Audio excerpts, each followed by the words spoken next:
your boy Tim, the handsome liberal. We're going to be starting out on all platforms as always: Instagram, Substack, TikTok, Clapper, and YouTube. Now, I'm assuming all of you guys are aware that the Supreme Court has handed down some rulings this week, and of course, today has been a couple big ones. The first one being they handed down a ruling that prevents, well, I won't say it prevents anything. It allows the states to ban transgender athletes.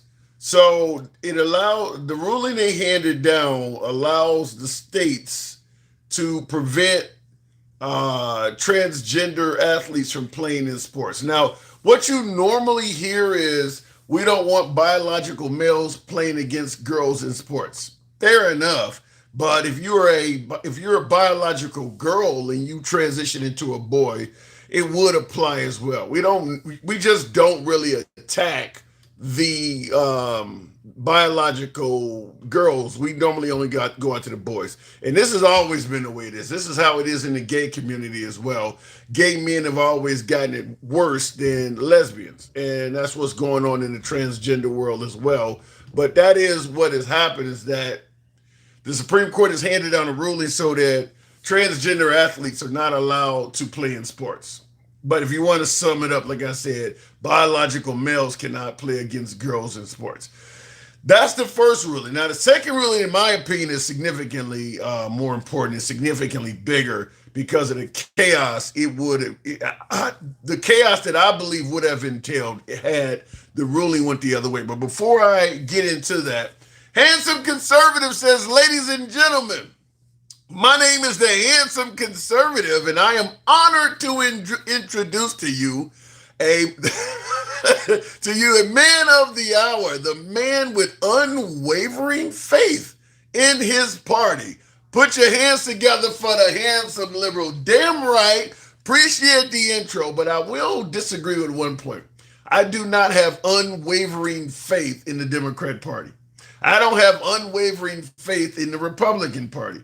I don't even have unwavering faith in independents. I think everyone can go astray if the motivation and incentives are great enough. But otherwise, I absolutely appreciate the support. Handsome Conservative, you always shine. I certainly, I'll go ahead and heart that for sure. Thank you very much. So looking in the comments, and I see somebody, who is this, says, Derek says, Tim, you're still fluffing. You're a damn raccoon. Well, let's see if we can avoid some of the cooning today. I appreciate your input, Derek. So the second ruling, in addition to the prevention of biological males from playing in girls' sports, which would be a win for President Trump. That's something that the Trump administration, something that the conservatives, certainly something that MAGA has been speaking out against ever since, Trump got elected. But the second ruling regarding birthright citizenship. Birthright citizenship is one where, going all the way back to the 1800s, after the end of slavery, and this is just fucking cruel to even think this, but after slavery ended, there was a large contingent of Americans that did not want to let the freed slaves be citizens of this country. So I suppose once the African Americans fought to gain freedom from slavery, they wanted to then just kick them out of the country. Kind of like, well, if you don't want to work for free, get the fuck out mindset.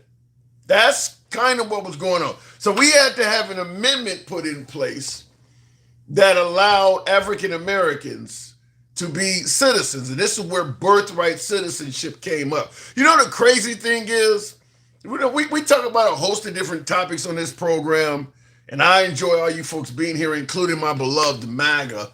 But one of the biggest pushbacks is often, why does everything got to be about race? Why do you liberals got to make every damn thing about race?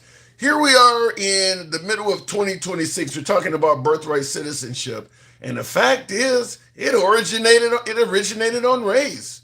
If you're going to discuss birthright citizenship and why we have it and what it means, I mean, even Clarence Thomas, of all people, he brought up that this was originally meant for former slaves. So this is what we talk about. Everybody, well, I didn't have nothing to do with slavery. You're not a slave. I didn't own any slaves. Why are we still talking about that?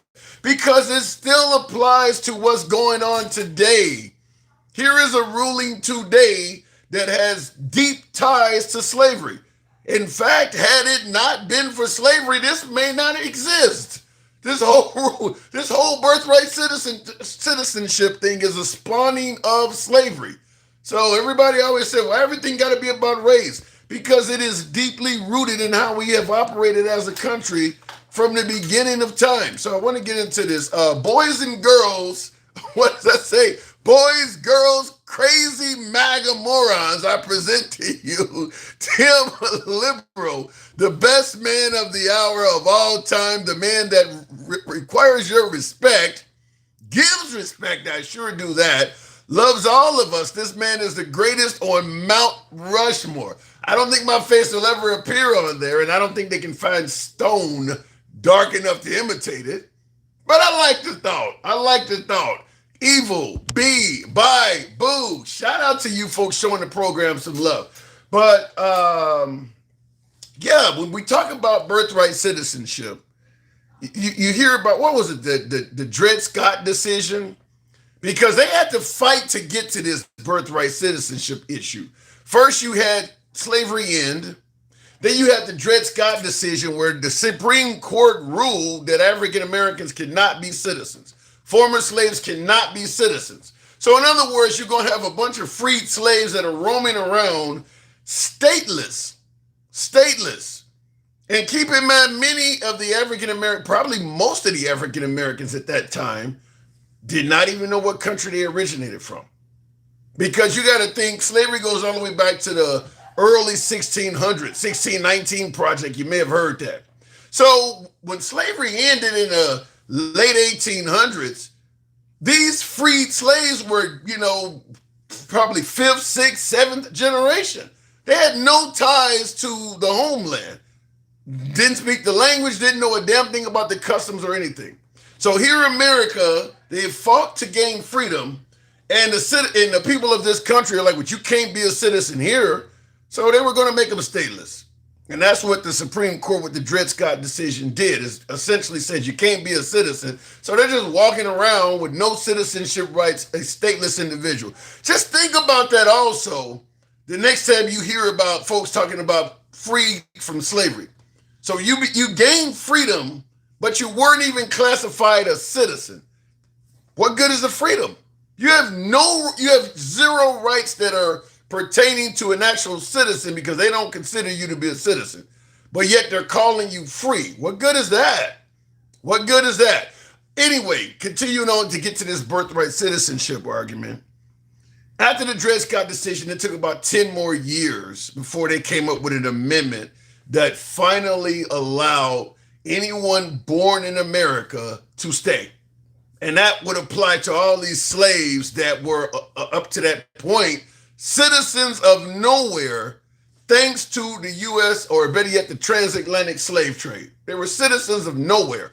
So this is what we're skipping forward all the way to 2026, and they're challenging the birthright citizenship thing again. And you heard Clarence Thomas, if you read his paperwork, his dissension or whatever, claiming that this was meant for slaves and it's been abused. Now, I'm not going to pretend like birthright citizenship has not been abused. It absolutely has been abused. We're going to talk about how it has. It's deeply tied to the past, et cetera, et cetera. Here's the problem, though. And I'm going to tackle this from a standpoint of avoiding chaos. What happens if the Supreme Court rules that birthright citizenship is unconstitutional and simply being born here does not guarantee your citizenship? Do they do it retroactively? Do they do it going forward? Because there's a lot of illegal immigrants that have given birth to children that might be anywhere from a toddler to a full-grown adult. And just like those slaves of yesteryear, they have no ties to where they're from. And by the way, we have deported people like that. I was reading, there's a video on YouTube of a guy who got deported back to South Korea. His parents brought him here when he was a toddler, and he's like 20-something years old. He don't even speak the language. He can't read in Korean. He don't speak the language. They deported him back because he's here illegally, and he was in his 20s. They sent him back, and he's over there.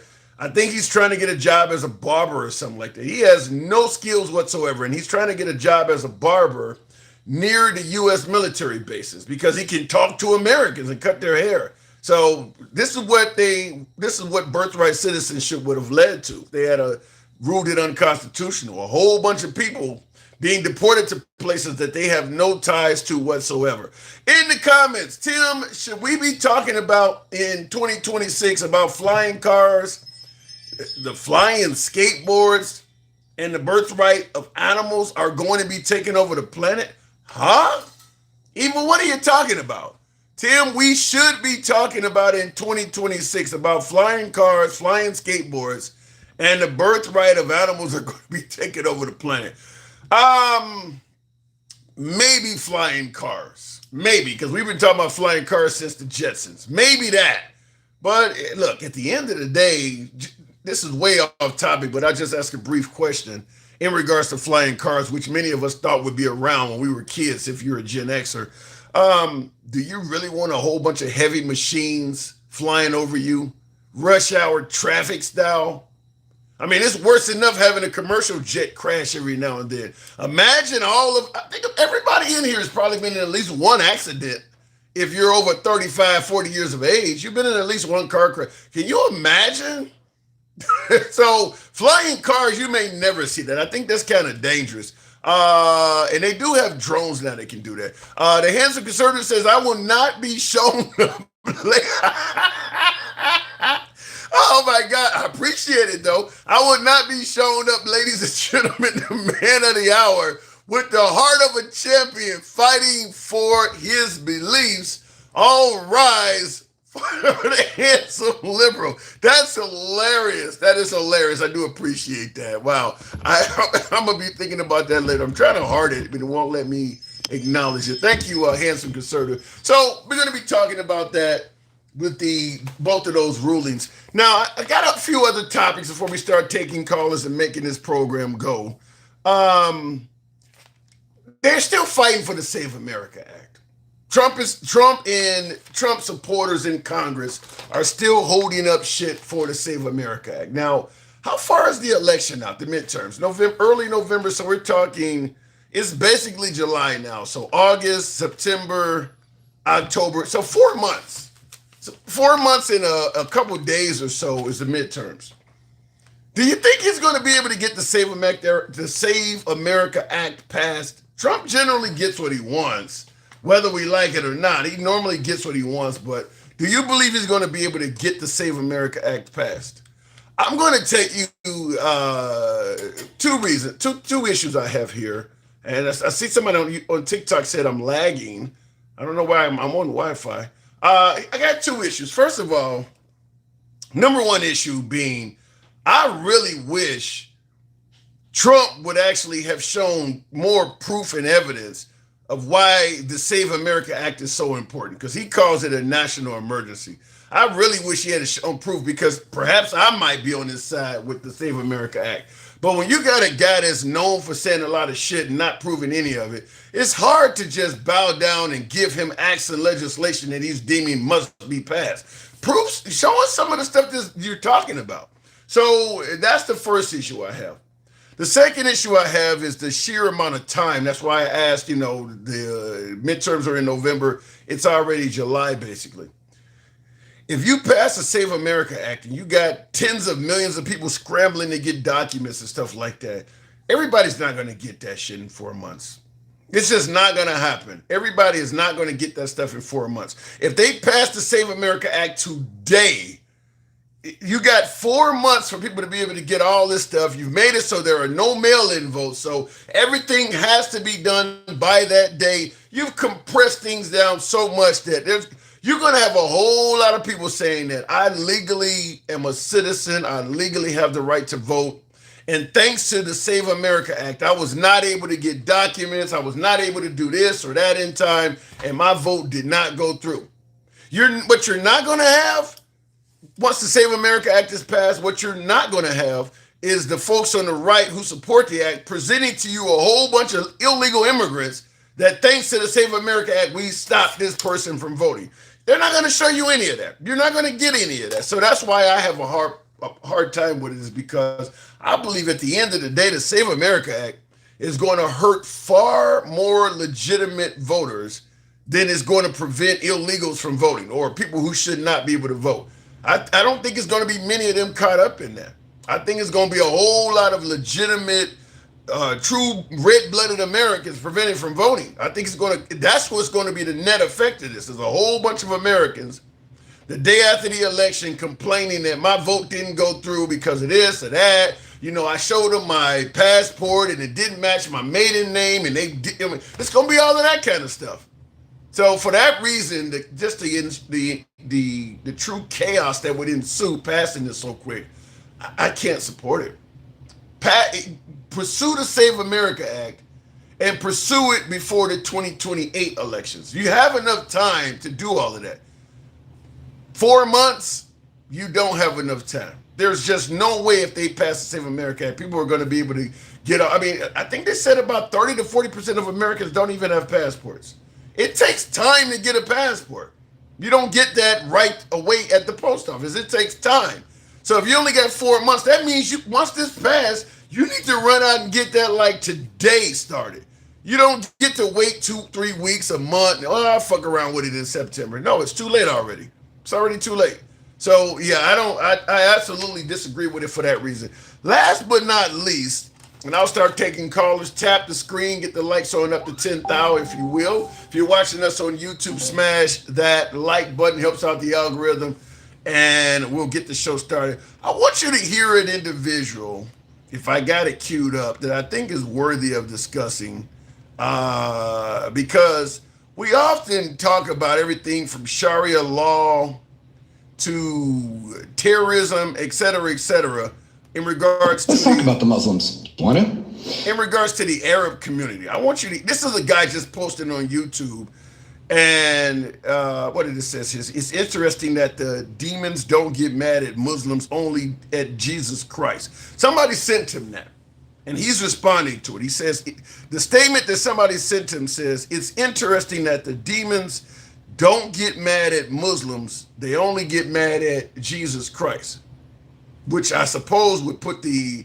Muslim community in some kind of negative light. I want you to hear his response. Let's talk about the Muslims. Do you want to? The Muslims have never knocked on my door and asked me to join their church, but the Christians do. Muslims have never once called me a demon and told me I was going to hell, but the Christians do. Muslims aren't demanding that we teach the Quran in our public schools, but the Christians are demanding that we teach the Bible in our public schools. Muslims also aren't demanding that we put their religious texts on the walls of our public schools, but the Christians are demanding that we put the 10 Commandments on our public schools. Christians are also busy passing laws that make it so that women can't control their own bodies and that gay people don't have equal rights in this country. That's all Christianity, not Islam. Anyway, the Muslims are enjoyable to be around. The Christians, not so much. I hope this helped. That's interesting. Now, wow, I know I got a lot of Christians that watch, probably very few Muslims, but how do you respond to that? I want to get some of you folks on when we start taking calls. I want to get your opinion on that, because I mean, I didn't hear him say any lies in that. Look, I'm not going to say Christians are not cool to hang around. Everybody I know is Christian, so that last part I'll strike. But all the rest of that stuff, forcing Christianity on kids in schools and knocking on doors saying, join our church. All the rest of that stuff he said, I haven't heard anything that was inaccurate. Maybe you did, and I would certainly invite you to help correct me. So you guys know how the program is ran. We don't block, ban, or censor. This is always going to be a MAGA-friendly program. You guys know what I do. I hold up the hat and make sure you understand we're MAGA-friendly. We don't block, ban, or censor. Our comments go left of Bernie Sanders to I'm having dinner with Q. Liberals are welcome as well. You can be critical of anybody on the program, including yours truly. So let's get into it.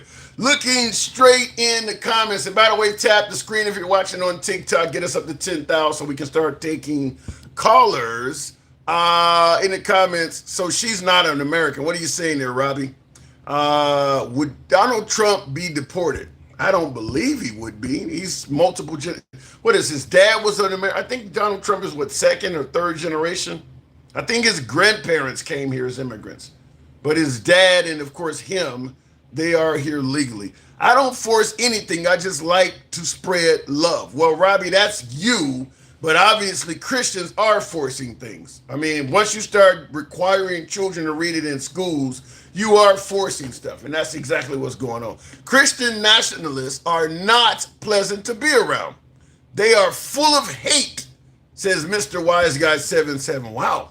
What is the difference between a Christian, though, and a Christian nationalist? I would love to get your opinion. Democrats lower the deficit, give us deflation to make the economy stronger. Republicans give us inflation and give us COVID-19. I don't agree with the last part. Republicans didn't give us COVID-19. Where are you getting that one from? We've always been a Christian country. Now you want to just stop. This is not new. No, Capone, I don't think it's a matter of, that's a good point. We've always been a country that majority of the population are Christian. We have not always been a Christian country.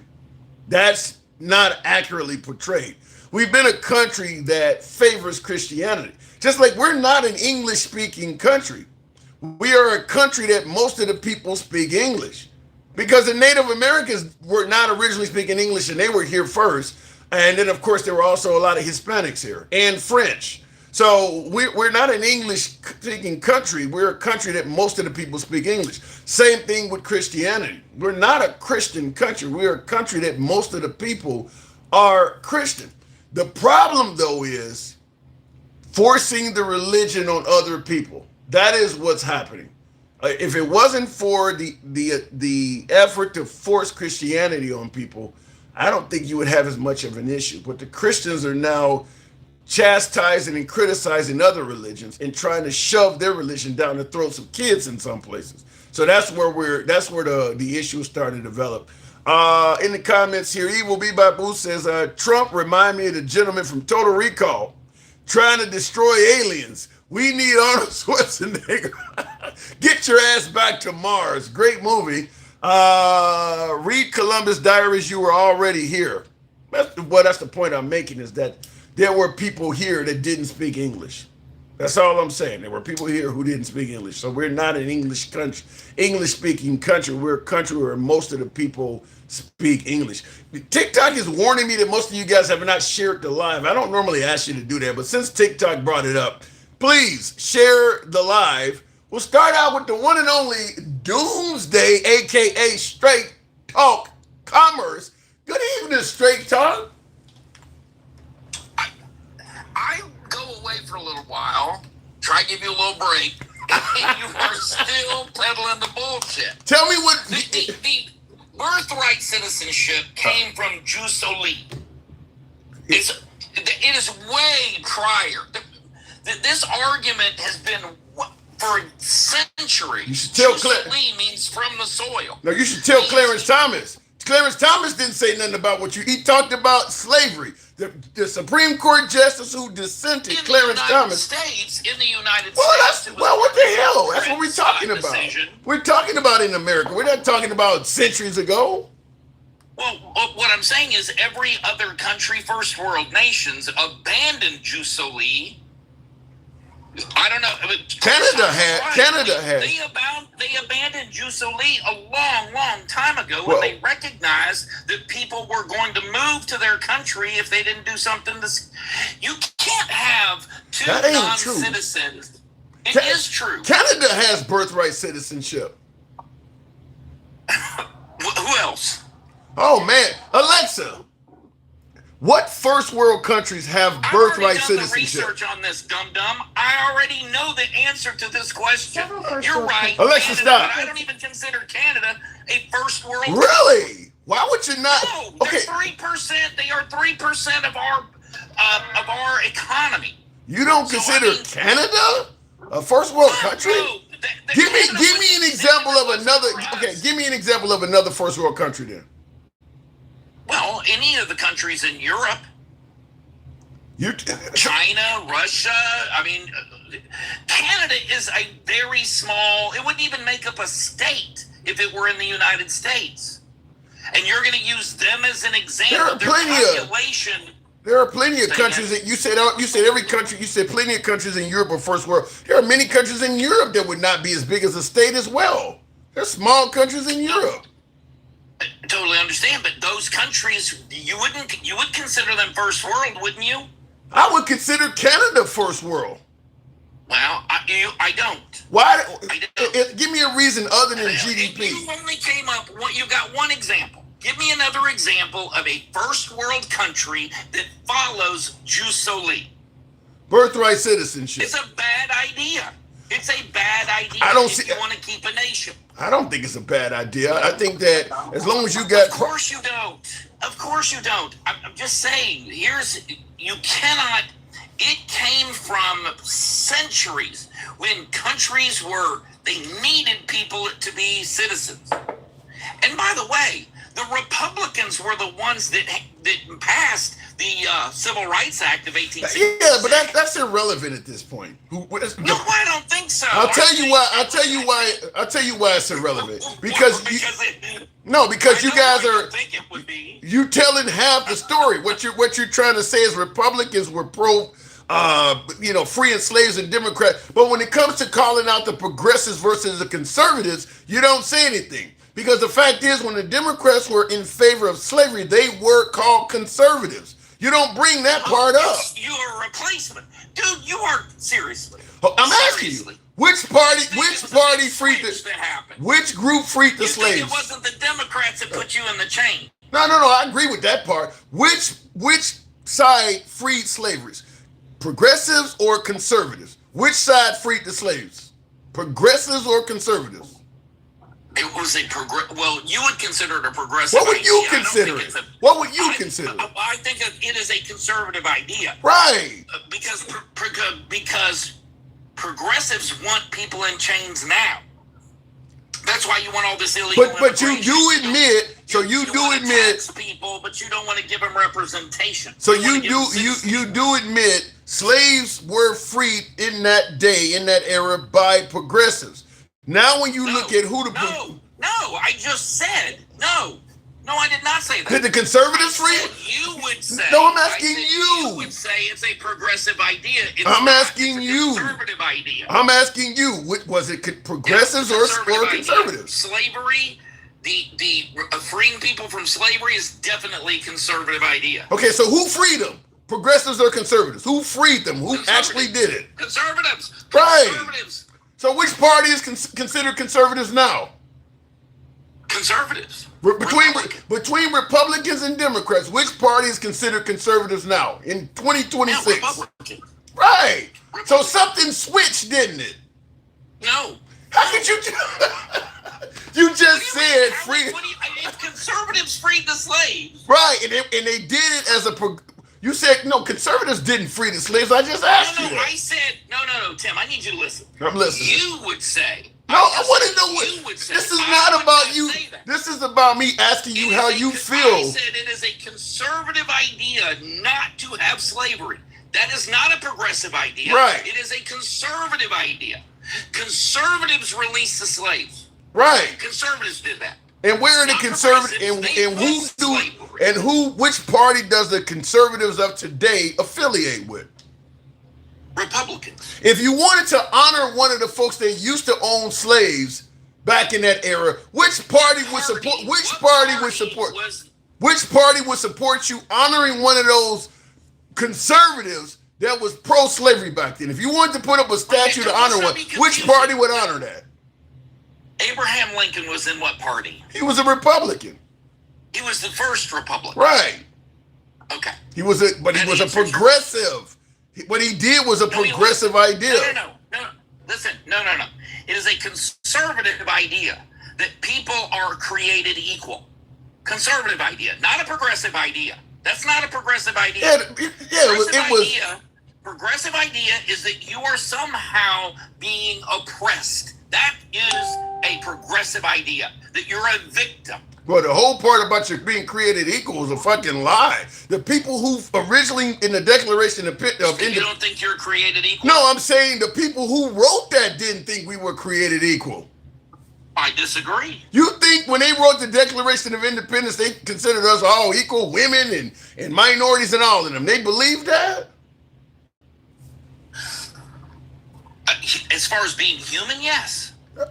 What does that mean? If I can't do the same stuff, what do you mean by as far as being human? Well, listen, would you consider yourself...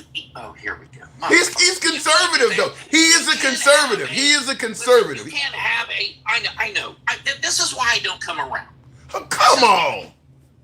No. Well, it's because you're not a real conservative. That's why it's straight talk. Jeremy.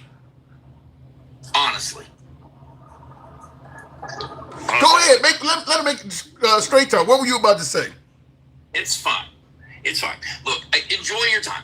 I wanted to hear your point. You can have the conversation again without you needing help. He's on your side. I begged you. Why do I have to have a conversation with 6 people? Why do you need that? There's only two people other than yourself. Okay, how about this, Jeremy? I'll reserve your galaxy, Jerry. I'll reserve it. Goddamn. I'll reserve it, and I'll make sure you come up, Jeremy. Now, look, I want to hear your point. What were you about to say? No, don't send a galaxy on this guy just for this one time. What is the point you're about to make? Say that again. What is the point you were about to make before he came up? I don't remember. I honestly don't remember. You do that shit all the time. Why do you think I don't come around anymore? Why is it that you should be able to make an income from talking to me? Why is that? That ain't what's happening. This is what the viewers... No, it is. It is. Every time I come up, you make 3, 4, 5 gallons. You know. Are you here to have a conversation? Are you hating on the galaxies? Which one is it? What I'm trying to say is, look, and I don't begrudge you. That's fine. Thank you. What I'm trying to say is, I would rather, if you're going to do this to me here, then never mind. That's fine. Okay, so let's get back to birthright citizenship. So you think birthright citizenship should be eradicated? Yes, you should not. This is the way it should work. If you have a citizen and a non-citizen, and they have a child born in the country, it should be a citizen. If you have 2 non-citizens that have a child, both parents are non-citizens, it should not be a citizen. Retroactively. So should they do it retroactively or going forward? Because there's a lot of people here now that have retroactively. I don't think that you have any tie to the soil. There is no jus soli. There is no right to the soil. That's what I'm trying to say to you. And that's the reason why I'm not a fan of it. I'm not a fan of it, period. But that certainly just strengthens it, because to me that would turn ICE into monsters. Because there are people who, like I mentioned, a Korean guy that I was watching a YouTube video of. His mom brought him here when he was a toddler, and he's like 20-some years of age. And under the Trump administration, they deported him back to South Korea. He don't speak the language. He can't read. He's useless there. He don't know anything. Whether they get deported or not is a completely different argument. Whether they can become a citizen, whether they can naturalize, is a completely different argument. All right, that's okay. Now we're getting so you would agree then. I mean, it sounds like you're saying. I believe in immigration. So yes, I want people to come to this country. We cannot procreate ourselves out of the problem that we are having right now. We need 7 times the people in this country than we have. I think you could do that. I actually think you could do that, straight. And I'll tell you why. You can ask your mothers, your daughters, your wives to have 7 children? No, but I'll tell you the reason why I'm saying. I think that if we were more helpful of families in need, because remember, you've already agreed with me that you believe in a don't ask me for shit philosophy. Yeah, under that philosophy, nobody's going to have kids because it's too expensive. If we looked out for because a lot of folks that terminate their children, it's because of financial reasons. If you help those parents out, I don't owe you money to have children. Do you want the fucking kids or not? Do you want the kids or do you want money? Elsewhere, I don't want you having kids because you can't make enough money to support them. Then this is the problem you're going to have. Immigrants that will come here and work and be actual citizens and be taxpayers. Why in the world do I want to subsidize any goddamn thing from you? Everything. That's my problem. You are always trying to get me to subsidize your lifestyle. You want me to subsidize your lives? You want me to subsidize your health care? You're gonna straight talk. You're gonna do that anyway. Like for instance, they're passing. Let me explain it to you. Let me explain it to you. You guys are talking about passing law. Okay, you don't pass a law in many states where women cannot terminate the life of the unborn. If they do, you're gonna throw them in prison. That means you're subsidizing that mom. You're feeding her, you're housing her, you're clothing. You are doing that stuff. Every time you're doing exactly that. No, not at all. Then where the money come? If she's in jail, where the money comes? Whether you can murder that. Listen, you can murder that child. Where does the money come from? If she's locked up, where does the money come from to feed, housing, clothes, or what? You think I automatically have to give her money because I told her she had to keep the kid? No. But not only do you have to keep the child, you are going to have to work, get a job, and support that child. But if she doesn't want to have why am I involved at all? Because once she says, look, I goofed up, I got pregnant, I don't want to keep the child, you step up and say, no, I'm going to force you to do it anyway. That's why you're involved. No, listen, if someone comes at you with a knife, I am not going to let them stab you. Okay, I'm going to protect your life. What does that got to do with this? That doesn't mean, hold on, dude. That doesn't mean that every minute for the rest of your life, I'm going to support you. I'm going to prevent this individual from taking your life from you. You have the right to life, liberty, and the pursuit of happiness. But it doesn't mean that I need to subsidize it. You need to grow up and start subsidizing your own life. Evil says, would you tell this moron to go back to Mars, please? He can't take the heat. He's pushing back, but here's the point I'm trying to make straight talk. As simple as this. If you want more Americans being born, like Charlie Kirk used to say, have more kids than you can afford. If that's your goal, is to raise the population of this country. I just said, I only want you to have the children you can afford because I have other people from other countries that would like to be part of America, and you're taking up space for them. I would rather have immigrants from other countries than your lazy ass that ain't true. Expecting me to pay for everything for you. Then why the hell, if that's the case, then what the hell makes you a Republican? Because that's a left-wing philosophy. That is a very conservative way of thought. No, it ain't. Listen, yes, it is. Most of the folks Tim, I look at you as my equal. Most of the immigrants, equal to me or not. Most of the immigrants you guys are blocking from coming in this country are people that fit the narrative that you just stated. People who are willing to work hard. 100% that's not true. Syrians, Haitians, Mexicans, Venezuelans, Guatemalans. No.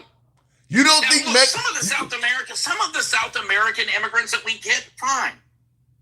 But there are plenty of populations. When you have Somalians, that 86% of them are solely on social services. These are not immigrants that you want to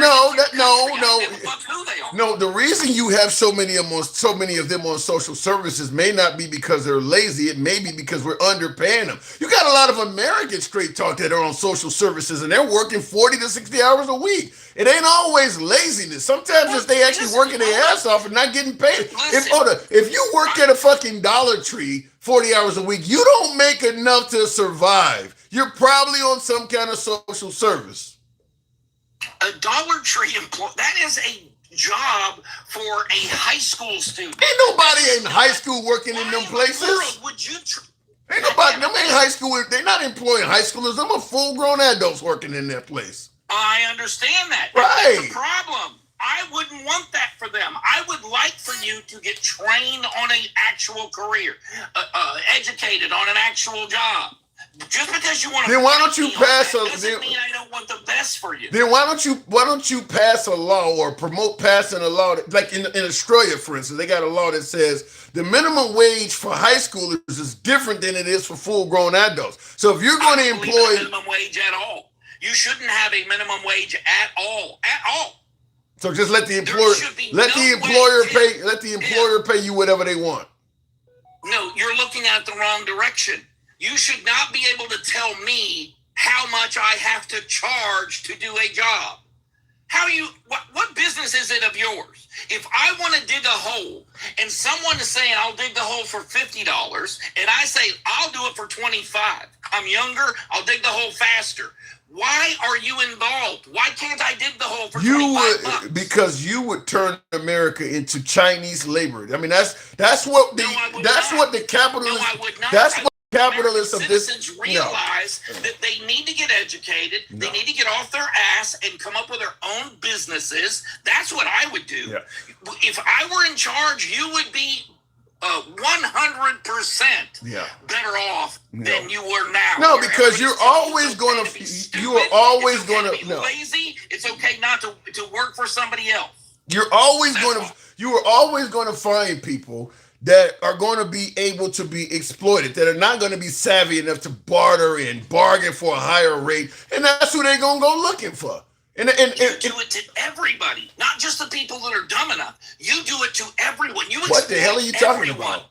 Because you go and steal from the wealthy, you go steal money from them, and you pass crumbs along to the people that you claim that you care about. Right. As long, though, as they will vote for you. We're stealing money from the wealthy. Meanwhile, that's the only in this country whose wealth is going up. Yet you guys are like fucking defenders of the rich. You guys are like true. I've never seen so many people. I've never seen one man in 72 hours created 4,400 millionaires.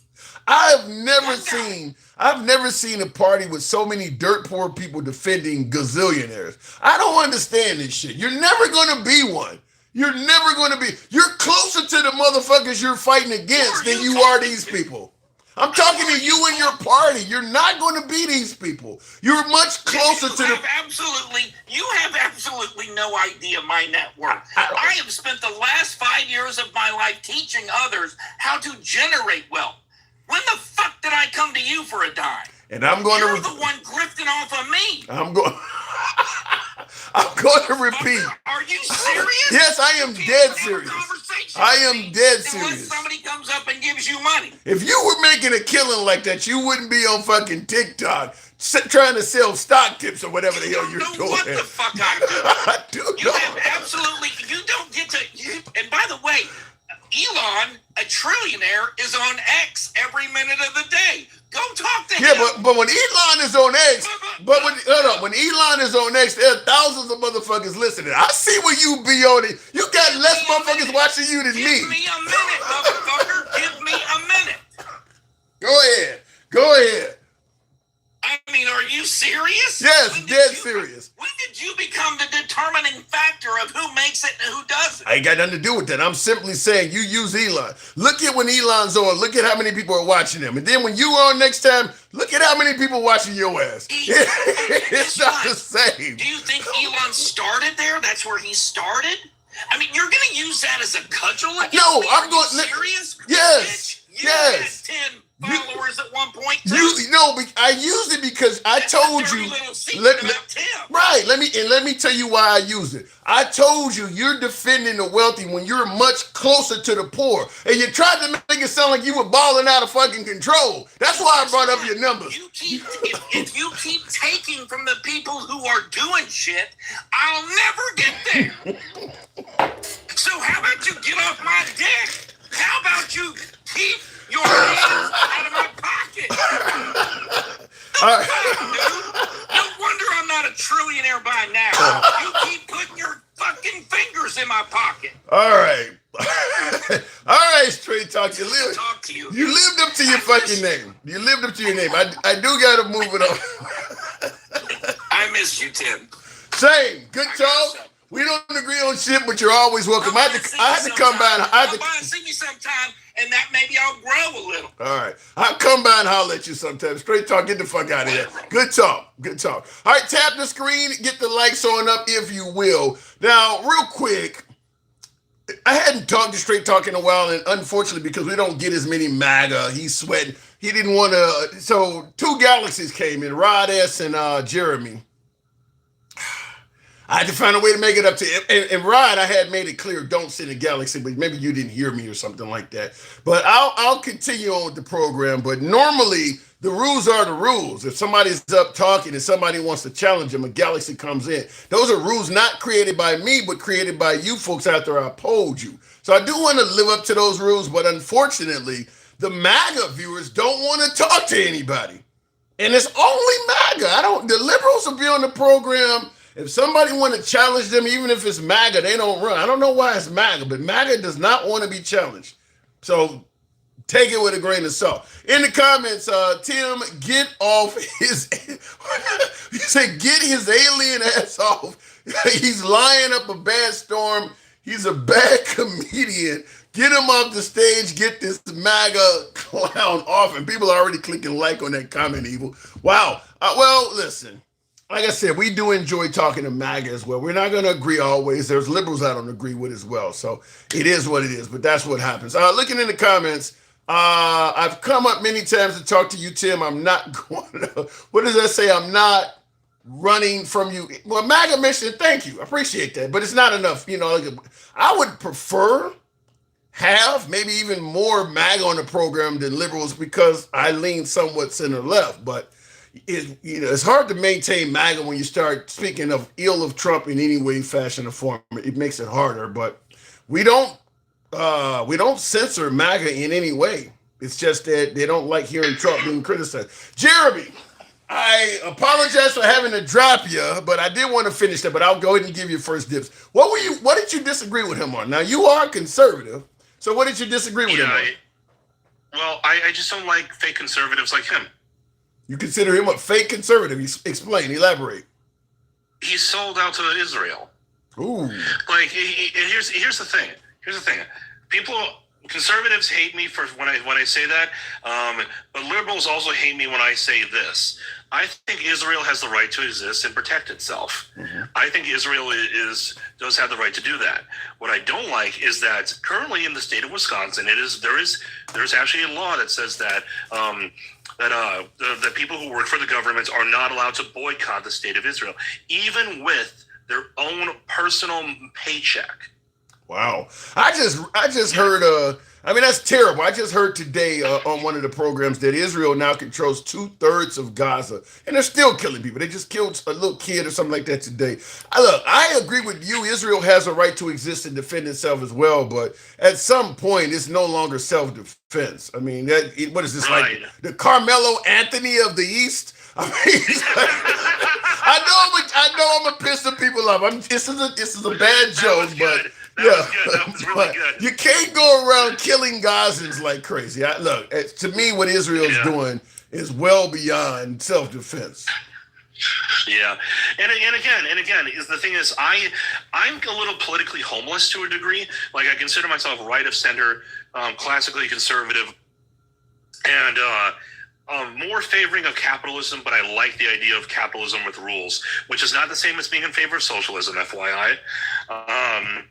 But the thing is that I don't like the idea that there is a foreign country, because that's what Israel is. It is a foreign country with foreign governments, a foreign government that has undue control and influence on the United States.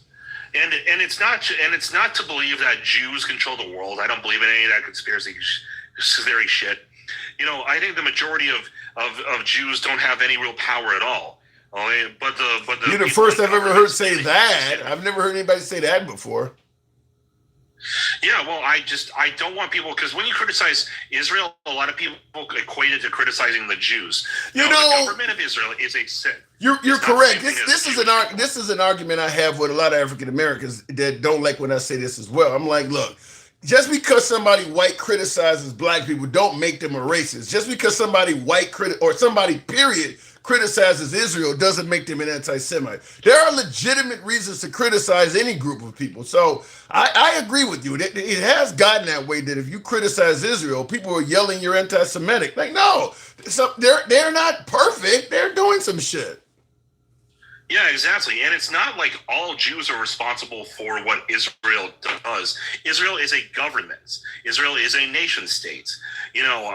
That's not the same thing as just some guy named, I don't know, Moishe that lives in like Boston or something like that and has never actually gone to Israel in his life. That's not the same thing. Damn right, because I don't want to be held responsible for everything Trump does because I'm an American. You're absolutely right about that. Yeah, exactly. And just because you're black doesn't mean doesn't make you the same as George Floyd. Yeah, that's true. I mean, like I said, to me, any group of people has folks amongst it that you should be able to criticize without being told you hate the whole damn group of people. Yeah, exactly. And the thing is, with Straight Talk, I was on his program like that he runs, and I said I think Israel is a disgusting country, and I probably should have worded it better. I should have worded it. And the government of Israel is doing disgusting things. Okay. That's a much better. Yeah. That's a much better, I think, thing to say. But he's like, I would sign up for Israel today. That's literally what he said. I would sign, to fight for them. I've ruck and sack and everything. And I'm like, really? Are you serious? Well, yeah. Well, first of all, Straight Talk is pro-Trump. He's MAGA. So when he says he'll sign up and fight for Israel, he's basically saying, I'm going to go wherever Trump goes. If Trump all of a sudden has a falling out with Netanyahu and starts talking like you or me and saying that they've went too far and what they're doing is wrong, Straight Talk is suddenly going to be like, well, maybe I don't want to fight for them anymore. He's just doing what he thinks Trump would want. That's kind of, he's MAGA. That's where that's coming from. Yeah, unfortunately. And the thing is, Tim, when it comes to when it comes to Trump, you read my Substack article, the new rules for conservatives. And I called Trump out, and I said he's not a real conservative.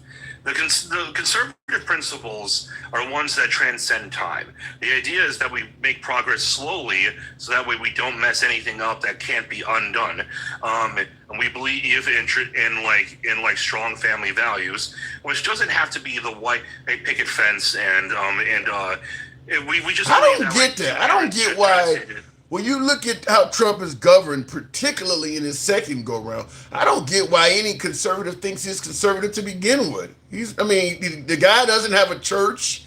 He's not a family values guy that's been married to his high school sweetheart or something. There's nothing about this dude. He spends like crazy. He's for big government. He's talking about nationalizing elections and shit. He's even on record banning bump stocks and talking about you don't need high capacity magazines. Like, what is conservative about this dude? About him.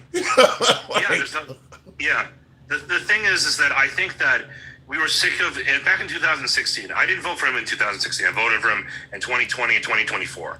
Back in 2016, I was suspicious because he had been a Democrat his whole life. Yeah. He was a Democrat and for most of his life, and I was suspicious. And part of me is now looking back at 2016 me, and 2016 me is laughing in my face, because he's not doing what he said. I still think Trump may be as a person more left leaning, but I also believe he's an opportunist, and I think that he believed, and I think he even said something to the notion of Republicans are not smart, something crazy. I don't want to disrespect Republican viewers, but he did indicate something to the notion of if I run, I think I have a better chance of winning on the Republican ticket. I don't think he's a Republican. I just think he is an opportunist, and he went where he had the best chance of success, not based on principles, based on which one of these parties might help me win the most. Yeah, and here's the thing.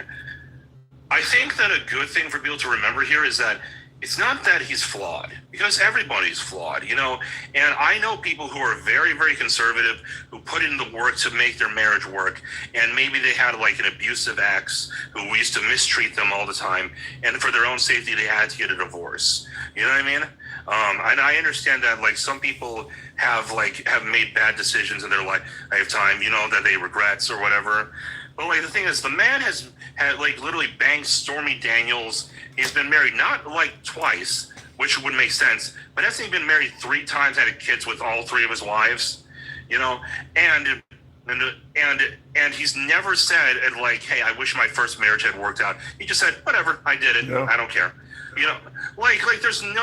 There's no looking back and saying, I wish this had worked out. And that's what I don't get. The family values part. Look, I know as an African American, if I had that many baby mamas and I was running in politics, MAGA would be using that against me. Look at this guy. He can't even commit to one woman. He got all these baby mamas. I wonder, can he even afford them all? Now, we know Trump can afford his kids, but the point I'm saying is he is fitting some of the stereotypes that a lot of MAGA criticize. Real quick in the comments, somebody said, what is this? Says Paradox of Tolerance says, so is this whole show staged? Callers? Paradox, I'll make you next to prove you. I'll make you next to prove the answer to your question. If you want to come up, you can be the next caller. I won't block you. I won't ban you. I won't censor you. I'll give you at least 10 minutes to state your case. Go ahead, Jeremy. Yeah, and the thing is, like, and then I do want to eventually, like, get to, like, the Supreme Court thing. But the last thing I'll say about Trump is that, he's created a cult of personality, and people are afraid to say what he is. They're afraid to say what he is. Well, he is a dangerous man, Jeremy. He is somebody that if you say something negative to, you got to worry about him coming after you. I mean, he got a lot of goons out. I mean, he got millions of goons. Go ask Martin Keller Green. I mean, I understand why people are scared of him. He does come after you. Yeah, he does. And the thing is, we need people to call him out, like when he's not holding up to his principles. I am not perfect, Tim. Okay, I'm not going to say that I have always done everything exactly as a conservative has done. But when people ask me about it, I'm very forward about it. I'm like, yeah, I wish I had done this differently, and I try. I actually put an actual effort to live by my principles.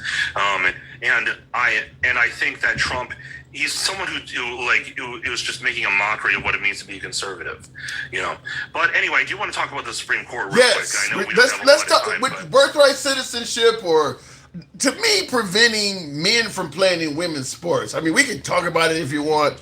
I'm one that's on the side of that. Look, me being as big as I am, 6'6", 300 pounds, I cannot imagine any school or even at the adult level, I cannot imagine me ever playing sports with girls. To me, that just sounds crazy. So if we want to talk about that ruling, we can, but I'm on the side of it. I just think that the Republicans made a big something to do over nothing. I don't think there's enough of that to make the issue they did out of it, but I agree with it. So we want to talk about birthright citizenship or that one? Go ahead. Yeah, so here's the thing. I have mixed feelings about birthright citizenship. I think it just is being abused. Because, like for instance, Hassan Piker is literally an anchor baby. That not even joking. They actually, his parents admitted that they actually brought him to the States when they were pregnant. Who is this? Whose kid is this? Who are you talking about? Hassan Piker. He's a very well-known left-wing streamer on Twitch. Okay. Yeah, and he's called for the death of Rick Scott, and he's literally said, like, you should slice them and dice them. And he said, like, you should slice up like landlords. But he's some okay. So you're basing your whole thing over some idiot on the internet, though.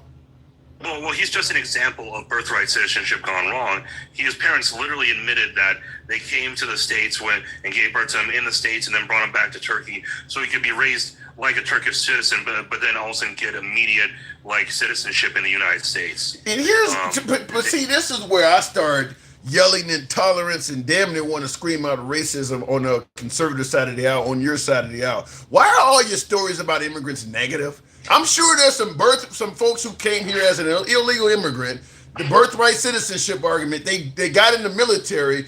It was in a foxhole or something, and it's actually saved some of our soldiers. There's got to be some good news stories out there. Like, all the immigrant stories can't be negative. Like, every story they talk about on the right is negative.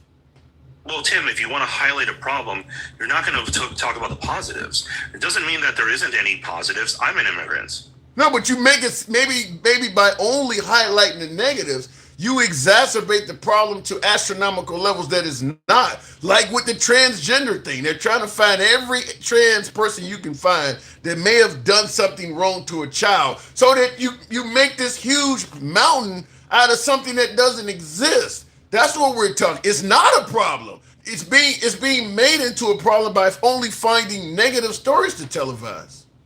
Well, hold on. I do think that illegal immigration is a problem. I genuinely do. As a whole, it is a problem. And that's why we highlight it. That doesn't mean that being an immigrant automatically makes you a bad person, but like it just means that it's like there is a America who maybe should be given and like who maybe should like at most pay a fine or something like that.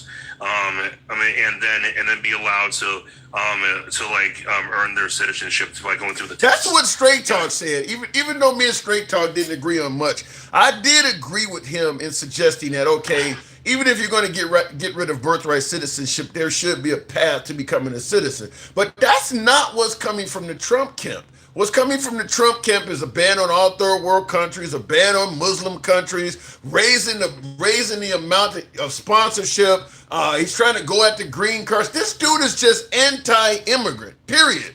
And he's trying to mask it as, well, I'm trying to protect you from the ones that are raping and murdering. No, you're anti-immigrant, dude. You're trying to get rid of all of these motherfuckers. And you're trying to mask it as, you're only going after violent felons. No, you're not. You're going after grandmas and fucking babies and shit. You're going after everybody. Well, they should. Well, everybody who comes into the country should be told to either leave or come back and do it right. Didn't admit that. Didn't just say that. Quit making this bullshit about going after felons. Just say that. I don't want anybody to come here. But Tim, here's what I believe. I believe that the priority should be the worst of them. So yeah, I'm okay with like if we get to the guy who's just a migrant farmer who gets underpaid by Monsanto to do whatever, well, Monsanto doesn't grow food, they just make the pesticides, but whatever, you get my point. They're being underpaid and exploited by a large company or something like that to pick fruits or whatever, and they're not, and they, other than illegally coming into the country, that's their only crime. And, they're doing work, they're just doing it under the table or whatever. Yeah. If that guy gets picked up by ICE last, I'm okay with that because I'm more concerned about the rapist or the murderer. And that's not what happened. I mean, Trump has only been in office a year and a half. I'd say within the first few days of his term, they're in courtrooms grabbing people up. This motherfucker don't show up to court to try to continue the legal process. He ain't raped and murdered nobody. Why the hell are you hanging out in court interrupting his shit? So they didn't prioritize felons in those folks. They went after everybody. I agree. And again, I'm still in support of the idea that, that if you come into the country illegally, there should be a consequence for it. Okay. Because, because otherwise there's no point in having a law at all if there's no consequence for breaking it. But I think we can agree with that. That's why, but here's the thing. The punishment should fit the crime.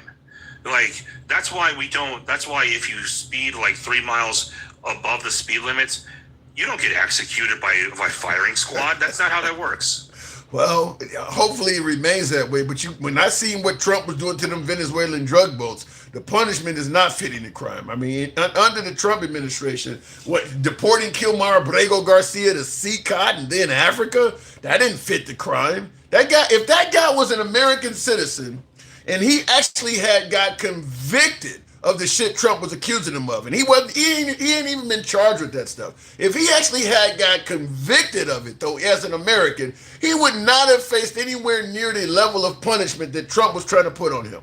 So yeah, the punishment is not fitting the crime with Trump. Yeah, I agree. And that's the thing. I want a better president in office that actually will stand up for conservative principles and do what things that they need to do. Now, when it comes to the whole Supreme Court decision, I understand that they're just upholding the law. I'm not a huge fan of birthright citizenship because, like I said, I think it gets taken advantage of by people. They say oh, my daughter's a citizen, so you need to give me citizenship now. I think a good way to curb that, to curb abuse of birthright citizenship is to ban people who came illegally into the country from ever getting citizenship. So that way they can only ever, if they use anchor babies, if they come in just by themselves, maybe not. But if they use anchor babies, this way they'll think twice and they'll think, even if my daughter can get in, I won't. I gotta disagree with you. To me, making it tougher is like saying, well, if we raise the penalty from 5 years to 10 years, people will think twice. People ain't thinking about the penalty when they do shit like that. When a criminal is desperate, they're not thinking, well, I'll get more time. If you're trying to escape the cartel, or if you're just trying to escape poverty, where you're like, let's say you're living in Cuba, and Trump has the country dark every damn day, and the people are starving to death. You think increasing the penalty for sneaking to America is going to make them say, no, I'll just stay in Cuba? No, so you can increase the penalty all you want. These are desperate people. So, you're not going to deter them with that.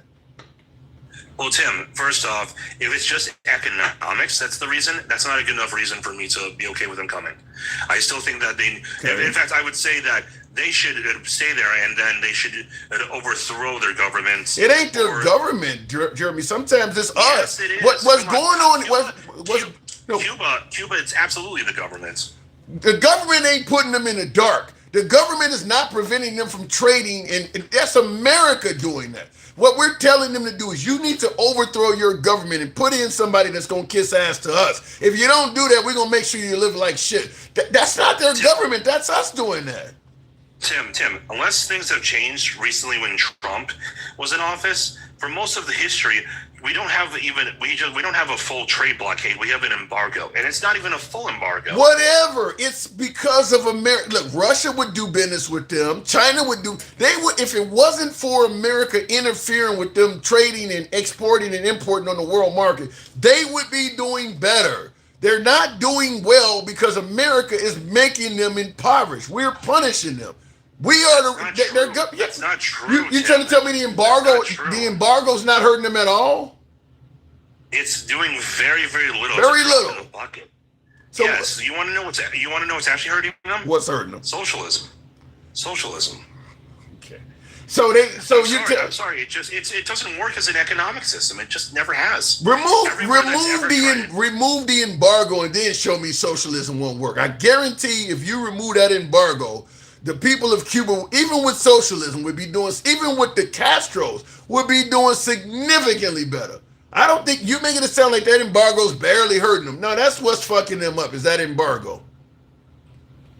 Trust me, Tim, like socialism has been tried in so many places. I'm not promoting socialism. What I'm saying, though, is the way the Cubans are living is not strictly socialism. It's us putting our hand on them, telling them they cannot survive.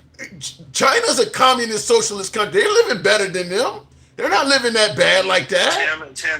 Tim, they were a shanty town for most of their existence, and it was only when they liberalized that they became much more wealthy. Okay, then maybe Cuba would liberalize a little bit if we got our thumb off of them. Yeah, but that means going more towards capitalism and not communism. Well, not only that, Tim, and this is the last point. I do want to hear what you have to say, but I do want to say this. I mean, a lot of China hides a lot of its poverty and a lot of its poor infrastructure. So does America. Ghost cities. So does America. We do too. That's what happens. We do that too. We highlight it. No, we don't. But we highlight it. How many documentaries do you think there are about homeless people in America? That ain't what's on the tour guide, Jeremy. You can find all kinds of documentaries about poverty in China as well. That's not what's on the tour guide.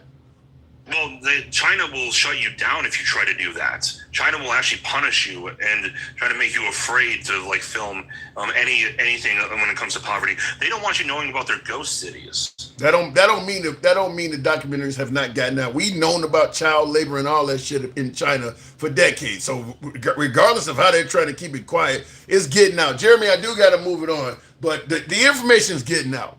That's all I'm saying. I think if America took its thumb off of some of these countries, you would probably have a lower immigration problem coming here, because a lot of those countries coming here, we're fucking with their homeland. Thank you. Appreciate it. Tap the screen. Appreciate it. Thank you. Tap the screen. Get the likes on that up to 55,000, if you will, in the comments. And by the way, share the live, if you will, because TikTok is letting me know that the live has not been shared. I don't normally solicit that, but I'll do it. And I'll certainly ask you folks to help your boy out with the hat and mustache TikTok cap goals. I haven't said that, and I can see by the numbers. So help your boy out. In the comments, America is Republican because you got to be in everybody's business to be Republican. Well, there's plenty of liberals in your business, too. I don't think it's all I mean, there's liberals that are trying to tell people what they can and can't do. It's just that maybe if you're liberal, you agree with that, and the Republicans, if you're Republican, you agree with what they're. Both sides are in your business to some degree. I mean, keep in mind the liberals don't want you to be able to own certain firearms, for instance. You know, they often say, if you don't like firearms, don't get one. I mean, so both sides are kind of trying to tell you what to do. But I do believe the right is more likely to do it to a greater degree because of the religious aspect. Religion is really controlling on how you should live your life. Marty Mart, appreciate the hat mustache. Thank you for the support, and thank you for sharing the live alter ego. If you don't want Israel to attack, you should stop attacking Israel, says the handsome conservative. Even if you get attacked, there is a limit to how you can respond. You don't carpet bomb somebody. Israel has went above and beyond. Israel has went above and beyond so much that they are losing the support of the free world. Other than America, most of the first world countries, most of our allies do not agree with what Israel's doing.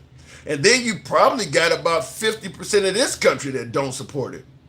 They don't get any support from mostly from the Democrats, and even some Republicans are no longer supporting it. So you can only claim self-defense for so long. Gaza is no threat to Israel right now. They are no threat to Israel right now. They barely able to survive. They're living in tents. All of their structures have been blown up. They barely even have, the essentials like water. They're no threat. There's no reason Israel should still be killing people in Gaza. And they are. They're still doing it. So, no, you bringing up October 6th or 7th that happened 3 years ago, at this point, it's lost its relevance in my eyes. It's no point even arguing with these people, says Tamar. Tap the screen, get us up to 55,000. We'll take the next caller. In the comments, where are those stories about white anchor babies, says Nardy Boy? It's a great question. I haven't heard any stories about white anchor babies. You gotta assume they actually happen. I've heard a few stories about Chinese anchor babies, Chinese tourism and things like that. I haven't heard any stories about white anchor babies. You just don't hear it. In the comments, Donaldson7185 says, this guy doesn't know that Cuba has a better healthcare system than the U.S. Damn, is that true? Really?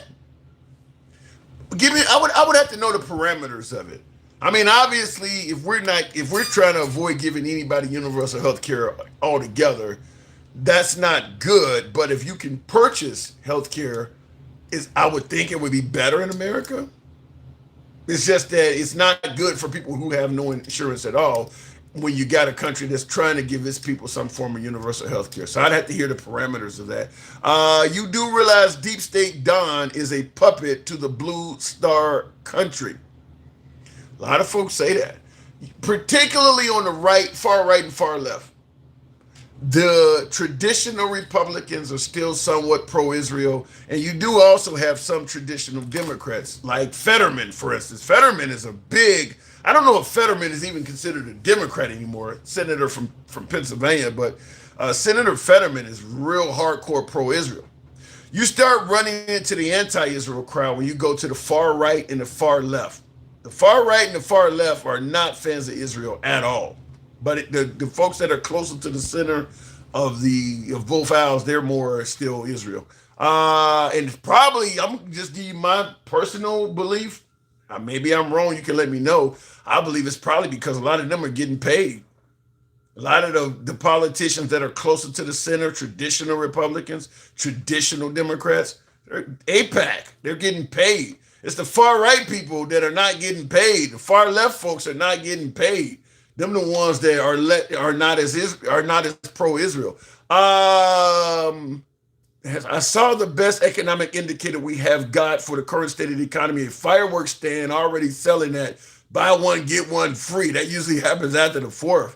Well, they certainly aren't selling fireworks good in that area. Wow, yikes!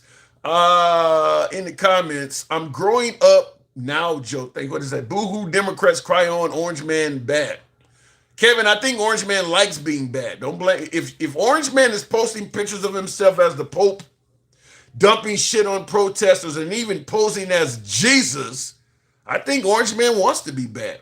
I don't think Orange Man is trying to play. Who the hell could go out there and portray themselves as Jesus and say, I'm trying to be a good guy? I mean, I think he kind of wants to be a bad man. Tap the screen, get the likes up. We'll go back to the box. Lindsey Graham is far right and he supports Israel.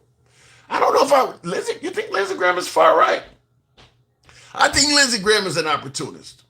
I think if Mitt Romney because Mitt Romney's gone, but I think if a Mitt Romney-like politician became the leader of the Democrat Party, Lindsey Graham would be a lot softer. Lindsey Graham is just following what will get him where he wants to go.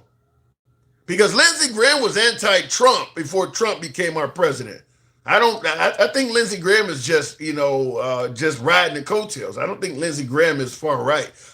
Remember Trump gave out when him and Trump was attacking each other, Trump gave out his phone number and shit like that. Lindsey Graham was getting all these hate messages, had to get a whole nother phone and shit like that. And he made the video of him on the golf course with a golf club, hitting his phone to indicate he had got rid of. He was saying all kinds of negative shit. He's one of the ones that said Trump is Hitler-like. Now look where he's at. Just like J.D. Vance. These are opportunists. They're not standing on principle. They're standing on whatever's advantageous. Per capita, Cuba produces the most doctors in the world, says Nardy Boy. Google it. 9.5 for every 1,000 inhabitants. Did not know that. Then you got a point if that's the case. Wow, really? 9.5 doctors for every 1,000 people. Wow. Should be a lot of Cuban immigrants in this country from that program. Let me go back to the box. And think of it this way.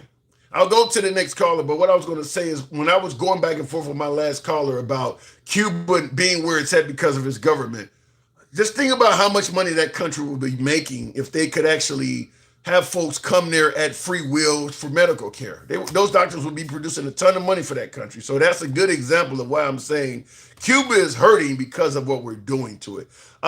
Going back to the box, we'll make it happen with Mike, the boss. Good evening, Mike. J.D. Vance called Donald Trump. Yeah, J.D. Vance and Lindsey Lindsey Graham. Ted Cruz has some pretty negative shit to say about Trump as well. Now they all riding his coattails like he's the best president we've ever had. So yeah, they're opportunists. Mike didn't come up, so I'll continue on with the program. We'll go to Gangsta Grandma. I know she's going to be kind to me today. This is a no fluffy zone. What the fuck? Oh my God! I ain't done shit. I ain't done shit. You had that white man's cock all down your damn throat, goggling your balls, man. What the fuck? What are you talking about? You have some pride in your black ass? What the hell are you talking about? Nothing? What? Don't tell me shit. I'm trying to figure out what the hell are you talking about? What are you talking about? You are a true fucking sellout. Oh God, get that cock out your mouth. What have I done today to indicate I'm a sellout? Oh no, we gotta drop Jeremy. I can't stand that man, Jeremy. But he's still a galaxy. Oh no, I gotta drop him. That's what we hate, no. The white man he's so pressed. He can't debate. Oh, he can't. Oh my God, white tears. Oh my God. Okay, look. That's all you got. I can't stand you. You allowed a white man to tell you what you can't do on your platform. You allowed him to disrespect you. You allowed him everything. So what are you doing? If I allowed a white man to do, what the fuck are you doing right now? I can do it because you're doing what the fuck I'm disrespecting you for. You're a fool. You disrespect me. I would be nice to your ugly ass if you wouldn't do what you do. But you give me the ammo to do it. And we spend money. That's $10 a galaxy. We spend money and you don't do it. That isn't cool at all. You stick to your damn work. And if you don't like it, drop his damn ass. You wouldn't be. To you? You being nice to me. You wouldn't be nice to me if I was the last man on earth and I had 11-inch cock. What the hell are you talking about? You ain't nice to me. I'm not nice to you because you're a white man. Oh my God! What? You're a white man. What? You like it drooling down your throat, tickling your fucking tonsils. That's what you like. You got something ringing in the back. What is that? You got something ringing in your background? No, I don't. That's not me. Oh, yeah, I'm driving. My bad. I'm driving. What the hell's wrong with your car? Nothing. It's my seatbelt. But I have a broken back. I can't put my seatbelt on. Because if I put my seatbelt on, you know how it straps you in? Oh, hell no. I can't do all that. Okay. I cannot. All right. Fuck is that? Birthright Hey, citizenship. you know what? I had my seatbelt on, and I still got a broken back. What the fuck? Well, maybe the car, maybe your body was like, she talks so much shit. Let me snap a few bones on her. No. But that's fucked up what you did. You don't disrespect people's money like that, though. For real, you don't. That's disrespecting people's money. Okay, but let them. It's their money. Let them have a conversation. No, It ain't your issue. Birthright citizenship. Let's get into the actual topic of the show. You're speaking on behalf. It's not my issue. It ain't your issue. Okay, let me break this shit down to you. SA, you fucking wanna be twit. Let me break this shit down to you. I'm one of your biggest supporters, okay? The only reason why I haven't subscribed to you again, because they took my damn, my debit card got boo-booed in the mail. So my card is coming in the mail. So I will subscribe to you again. But I'm one of your biggest supporters like that. So what the fuck are you talking about? All right, well, let's get into the actual topic. We'll leave it at that. Birthright. Oh, yeah, you don't want to. No. You're a coward. You don't want to. You're running. You're running like a Thank you for the violin. Somebody sent the violin. I appreciate it. Let me ask you. Let's get into the topic. Birthright citizenship. How do you take this? Is that a win? It's going to be a win no matter what. It's in our Constitution. What do you mean a win? It's in our Constitution. But we're going to win anyways. You can't flip the Constitution. Unless you have two-thirds of the people of the United States, no one's gonna flip that. Well, according to Trump, he's going to ask Congress to try to do it anyway. So he can't. You have to have Congress and 2/3 of the fucking people, and no one's gonna do it. So good luck on that one, buddy. I agree with you, but I have to ask this question: if he does violate the law, who's going to enforce it? You know what, Tim? You are just. I'm asking. Does the chick get tonsils though yet? Does the white man with his little Vienna sausage tickle your tonsils? What? I just want to know that for real. I have never. I'm going to tell you something, gangster. Before talking to you, I have never heard somebody talk about dick so much in my life. Like, you know what? I'm a fucking woman. I should talk about Winky. Unlike you're a man. You shouldn't be talking about Winky, but you sure do got it more than I do. I mean, like, what else do you do in regard? I mean, like, is that what encompasses your life? I disrespect you, don't I? You don't like it like that, do you? No, I don't. You don't, do you? Then stop being a white man and be the color of your skin, and let's do it. And let's show these motherfuckers and start slamming their asses down. Because of what that white man said today about birthright citizenship and what he thinks that the undocumented immigrants get social services, they don't. They can't. They don't have an SSA card. They don't. So what is your point, though, dog? Wait. Are you saying that in terms of getting social services like welfare and health, you're saying zero illegal immigrants get social services? You only ones that get social services is if the kids were born in the United States. Other than that, they cannot get social services. And they pay taxes because they put it into our system.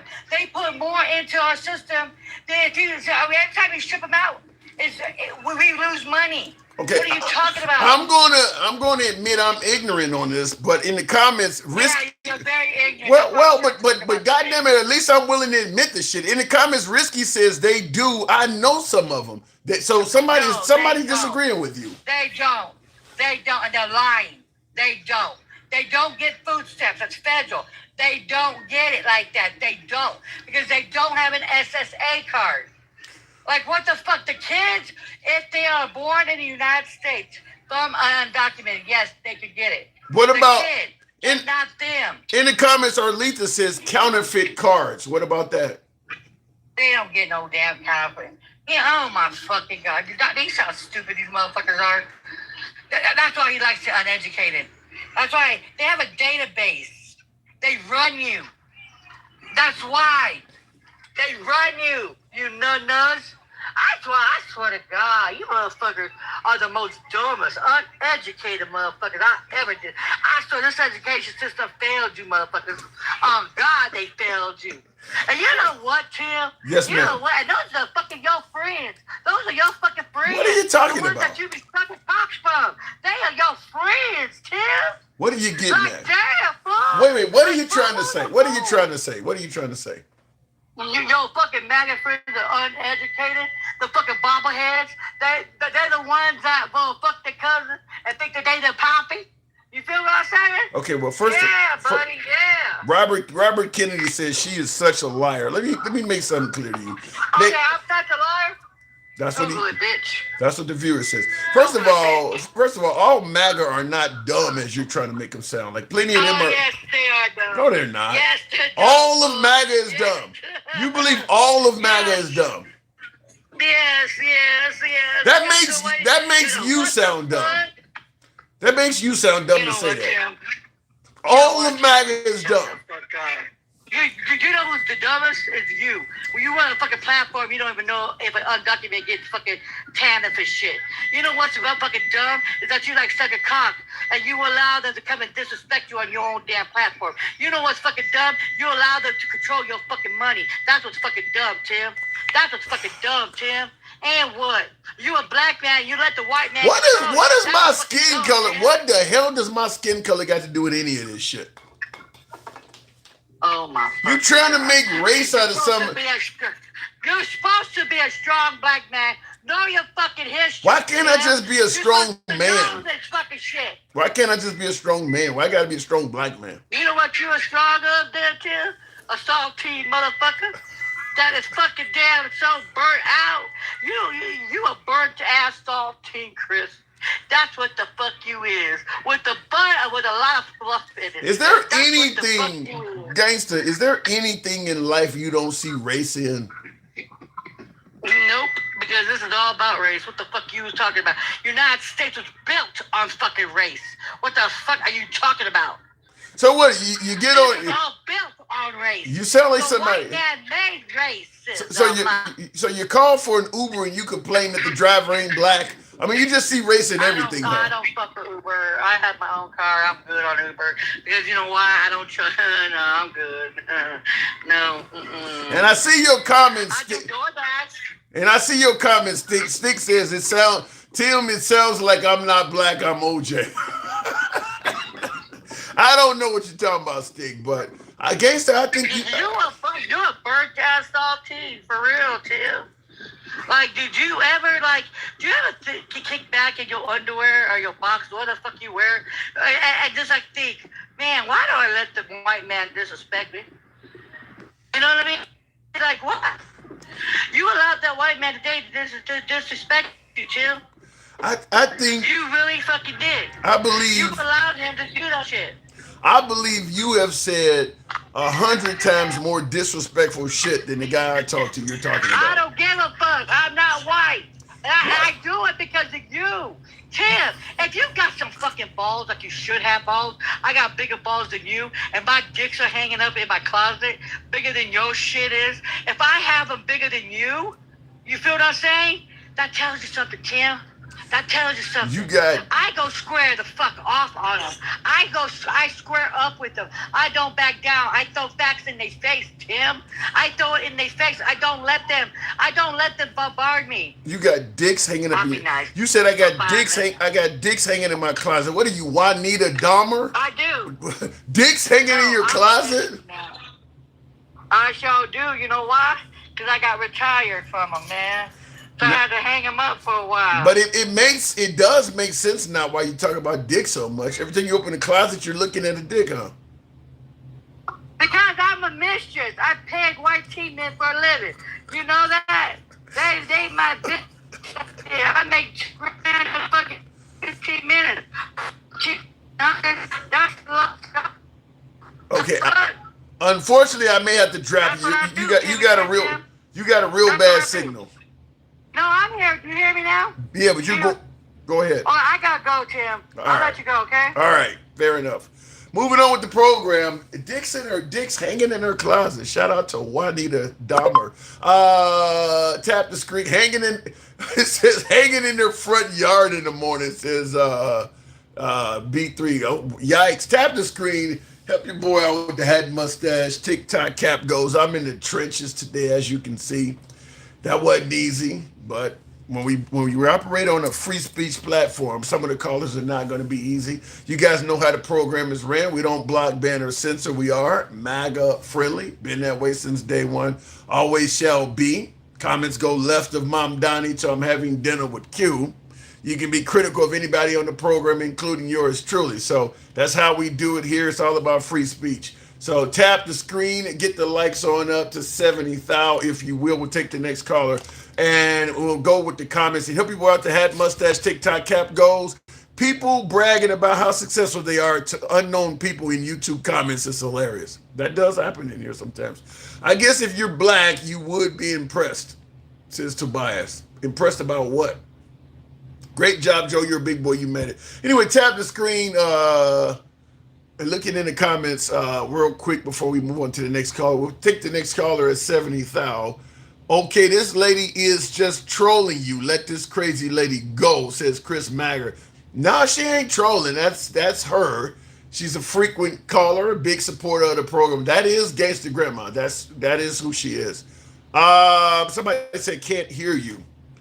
Let me know if you guys are getting audio. Can you guys hear the program? Somebody on TikTok. Everybody else can hear me. But on TikTok, let me know if you're having. Yeah, okay. Shanti says I can hear. Okay. So the audio is fine. In the comments here before we move on, tap the screen, get us up to 70,000. DeSantis in Florida MAGAs and Alligator Alcatraz. That was $1 billion gift to Trump, courtesy of the Florida taxpayer.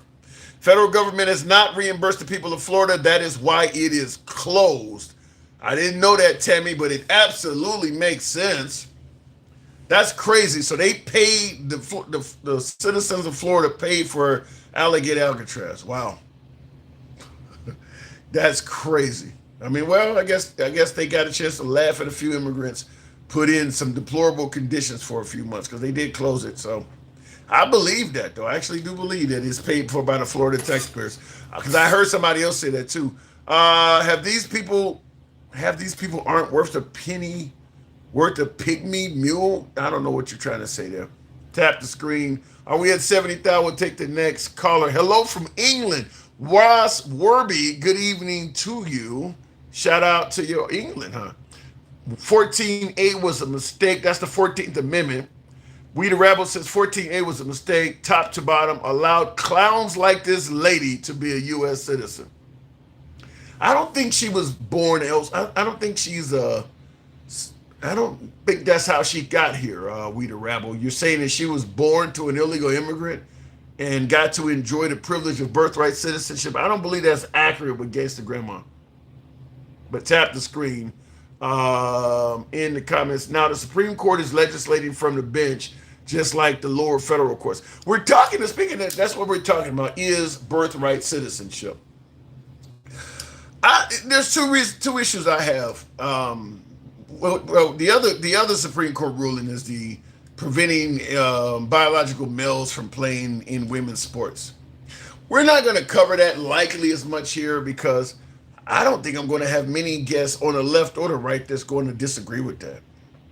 There are liberals that do believe a man can transition into a woman and should be allowed to play female sports. I don't think any of those type of people are viewers of my show, though. And I do have allies of the LGBTQ community. I consider myself somewhat of an ally, but I'm not going to go with the crazy stuff like that. I think that's crazy. So we're probably not going to cover that ruling much because I don't think anybody disagrees with it. The only issue I have with the LGBT or the transgender ruling from the Supreme Court is it shouldn't have got that far. It shouldn't be getting the kind of attention it's getting. It's just not that many biological males transitioning to a girl and then trying to play in girl sports. It's one of those, well, one is too many type deals because it's not affecting anybody. All of the time and effort and legalities wasted on that is exactly that, in my opinion. It's just wasted shit. But it's been dealt with. And the other one is the birthright citizenship, which I am more concerned with because I think that we were on the path of chaos had that got passed. Because you were going to have people who had no idea where they were being deported to being rounded up. There's a lot of folks in this country that were born to parents that were not here legally, and they're adults now. You may find yourself going and grabbing somebody that's 30 or 40 years old and deporting them to a country that they don't even speak the language. That's cruel to me. Some of that shit is cruel. Thank you, Risky, for the support. We'll go straight to the box. Tap the screen if you will. We'll go to Chris Roll 7, I think that says, or 207.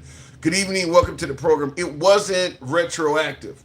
Yet, as a problem, I believe. I don't know, it wasn't retroactive, but if you say that birthright citizenship is outlawed, I don't feel confident that the Trump administration might not try to make it retroactive. My opinion. We tried to bring up a guest. I don't know what happened. We'll try with another guest. We'll go to Stick the Ruler. No, I got Marty Marr. Good evening, Marty Marr. Welcome to the program. Hey, Tim. Hey. So how do you feel about this birthright citizenship? Did the Supreme Court do the right thing or did they get it wrong? No, yeah, they got it right. And like just the way Straight Talk was talking is just I can't believe that guy. Like the stuff he's saying, I feel like it's just all a gimmick. Really? He's driving me nuts, you know, because I've watched you on his show and stuff like that, and for him to say that he's well off and all this stuff, it just don't make any sense. I mean, the guy, you can tell he comes to you to get help, and like he was like, "You need to come to my show to help me." And come on, man, we know you're not doing what you're doing. Like prove it to us, show us something, because what I'm seeing, you don't have any of that stuff you're talking about. So. I do believe he is right about his political views, though. He is a don't ask me for shit conservative. What they call it, self-reliant person. Where I got mine, you need to find a way to get yours. If you fall flat on your face, you gonna stay down there until you either figure out a way to get up or you die. I mean, he is one of those type. Don't ask me for shit, and that's like extreme conservative philosophy, in my opinion. But those same people, because I grew up around, you know, a lot of conservative people who did, like, they do everything for their kids, you know, like, so if they got money, they're going to, everything that they say goes out the window when it comes to somebody that they know. Like, they'll pay for their car when they get older, they'll take care of their kids, they'll do all this stuff, but yet, like, you got to look outside of just your immediate family. And that's what it is. I've heard somebody say this, and I hate to bring race into this argument, but I've heard some folks say that in this country, before minorities had access to entitlement programs and stuff like that, the country was more willing to do for its fellow man and its neighbors. Once people of color started getting access to those programs, people started saying, I don't want my money going to them. And all of a sudden, stuff like college tuition and welfare and stuff became harder to get. I don't know if it's true, but I've heard that said many times, that once you gave civil rights to people of color and they had access to the same programs, all of a sudden people did not want those programs funded. Well, you can see that in the idea of the private schools. I mean, that's exactly what it is. It's like, we're going to make something that protects our kids. We're going to do these things that keep our kids away from everybody else. And like, it's just like over and over again, like, you know, people always talking about, well, the churches should be helping these people. The government shouldn't do it. The churches aren't doing it. No, they're not doing it. You know, like, and the churches are going to do exactly what I just said. If you got poor Muslim kids in the area, the Christian church ain't going to be reaching out to them. Yeah, so like I lived in Utah for like 6 years, and the Mormon church, even though it's super powerful, they actually, you know, they had food banks. You know, you could go to the local ward and they would pay for your rent. They do all this different stuff, but you had to go to church. Like, it wasn't like they just did it. Like, you had to be a member. You had to be in good standings. I mean, they had little kids come around collecting the tithes every first Sunday or something like that. Crazy. And even if you weren't part of the Mormon church, they said, well, you would still want to donate? No, I don't want to donate. But yeah, but that's how it would be if they still. The churches still are kind of doing it the same way, where we're only giving money to our community. That we'll look out for other Christians and other members of our church, but if you're not one of them, they're not going to be a fan of helping you. Correct. Yeah, that's exactly it. So for him to just all the stuff, like it just, I was just like kicking my seat, just hearing all the stuff he's saying, because it doesn't make any sense. Like all the stuff he's saying, like he's stepping over himself to say the stuff that he's saying, because he's a true believer. He's a true believer, though, Marty. I mean, I've talked to him number of times. I don't think he's trolling. I think he truly believes what he's saying. But I remember you asking, like, it wasn't this time, but you've asked him stuff before, and like you give him good answers. Like, you'd ask him, well, what about this? Well, explain it to me. Yeah, well, this is what it is, and it didn't make any sense. It went against everything that he said before, and it's just like the fact that these conservatives just can twist themselves in pretzels, and like as soon as something comes out, they just justify it. Like, I mean, even did you see the fair where nobody was there? The fair was? Yeah, nobody was there.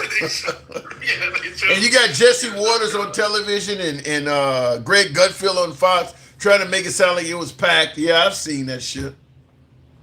It's just like, come on, man. Like you guys can't, like, if this was, 40, 50 years ago, okay, you could lie to us and tell us stuff. But there's people that can tell you what's actually going on, and they don't care. Like, Trump doesn't care that you can check what he's saying. Like, I'm going to just continue to lie until, whatever. Now he's... Well, I think he stated, if I'm correct, it was in his writing, The Art of the Deal. I think he stated that if you keep saying something over and over again, people will believe you.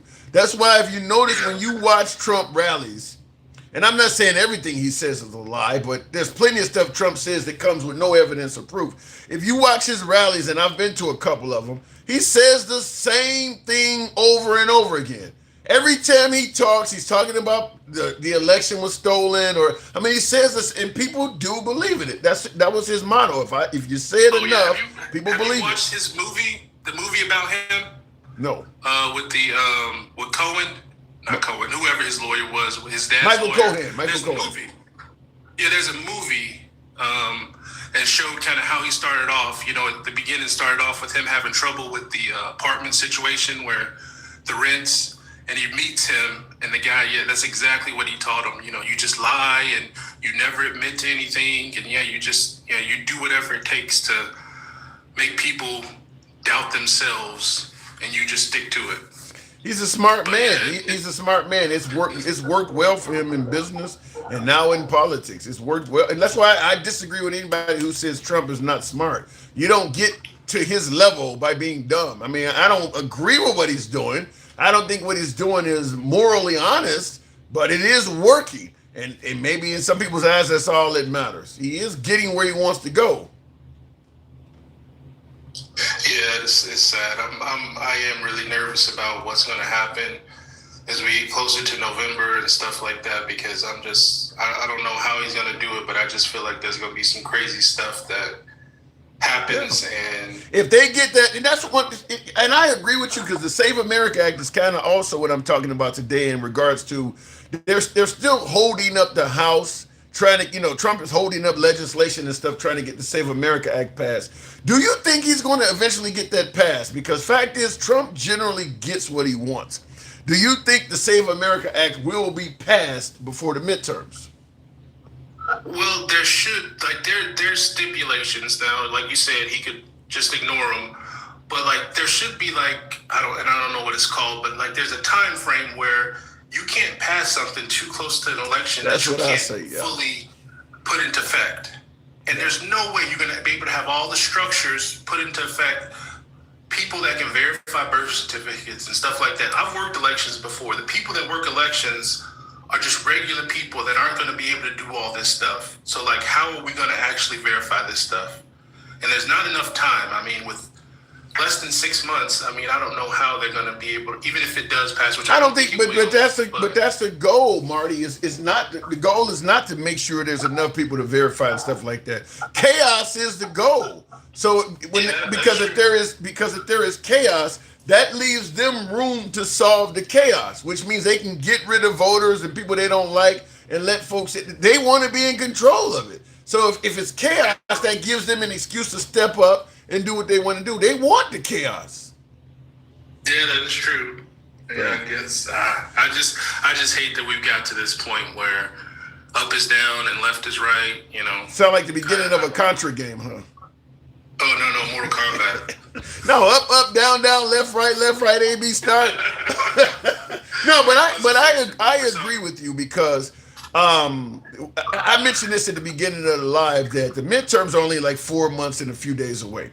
And if the Save America Act was passed right now, today as we speak, it's still right now at this point. There is not enough time to get everybody who needs passports and IDs and all that shit printed and mailed out. Because some people are going to procrastinate. Okay, I need a passport. They say it takes 6 weeks. Fuck it, I'll go ahead and apply for it in April, or maybe around Labor Day. It's going to be so many people applying for all these documents. There's no way there's going to be some people that are going to say, well, my shit got lost in the mail. I didn't receive it in time for election day, or this happened. Everybody's not going to get all those documents. Yeah, and even for stuff like there's a couple things, because I live in Kansas, there's a couple things that we want to make sure get passed, and like if that happens now, I just wonder about that, even where the primaries are going to be a problem. Yeah. So. Yeah, that's a good point too. The primaries, yeah. I mean, but like I said, it's pretty obvious. The goal is chaos. The goal is to reduce the voter turnout and be able to control who gets through. This has nothing to do with preventing illegals from voting or any of that other bullshit they're talking about. It's exactly that. We want to be able to control the election and have a lot more say-so in whose vote is allowed to get through. And that's where we're going with this. And I think the Republicans know it, but because they'll be on the winning side of it, they're not saying. But I think everybody in Congress, right and left, realizes that this is an attempt to interfere with the midterms, because all the political analysts expect the right to lose in the midterms. They all do, and it ain't because it's just Trump. It's traditional. The incumbent normally loses. So, yeah, I don't know. So do you think that? I can't. I think what you're fearful of, what you're concerned with, is valid. Yes, I do believe that Trump is going to do what he's always done, and that is suggesting that there was fraud in the midterms. It's going to be 100% Democrat candidates that won by fraud, and they're going to be trying not to certify them. Yes, what you are concerned with, I absolutely believe what is going to happen. Yeah, and but the guy said, whoever the guy, he just got kicked out of office or lost his seat. It only happens when you're in charge. Isn't that a problem? Yeah. Like, it only happens when you're in charge. It only happens when things don't go your way. If the election goes your way, you won fair and square. If it doesn't, they cheated. That's the way they view it. And that absolutely what happened now is going to be widespread Democrat fraud, because Trump has never met a Republican that cheats in an election. It's 100% Democrats. Which is crazy work, but yeah. That's your president. But yeah, I absolutely believe what you're concerned with. You have a legitimate reason to be concerned. Keep in mind, there are plenty of Democrats. I think maybe even Hakeem Jeffries or one of them have said that they likely will impeach him if they win in the midterms. So Trump is fighting for his life. He's fighting for his legacy. He's fighting for the office, because the Democrats, if they win the House and Senate, they're going to try to kick him out of the presidency. And then there's also the possibility of criminality. So he's fighting for his life. He's not going to let this election go down as normal if it doesn't go his way. So if we do win, if the Democrats get back in office, the first thing we need to do is bring cots. That's my answer. If the Democrats win, bring cots to the House floor. You guys are sleeping in this motherfucker. You got so much stuff to do. Bring cots and some blankets. You need to pass laws to prevent any future president from taking all the loopholes and doing all the stuff that Trump has been able to do and get away with. In addition to, you do need to find out where a lot of our tax money has went. You need to figure out a way to end the war that may still be. I mean, bring cots, bring pillows, bring blankets. You ain't going nowhere. That's what I would say. Yeah, we're not taking early recesses. Right. You're not leaving. We're not dismissing people. No, you guys are working.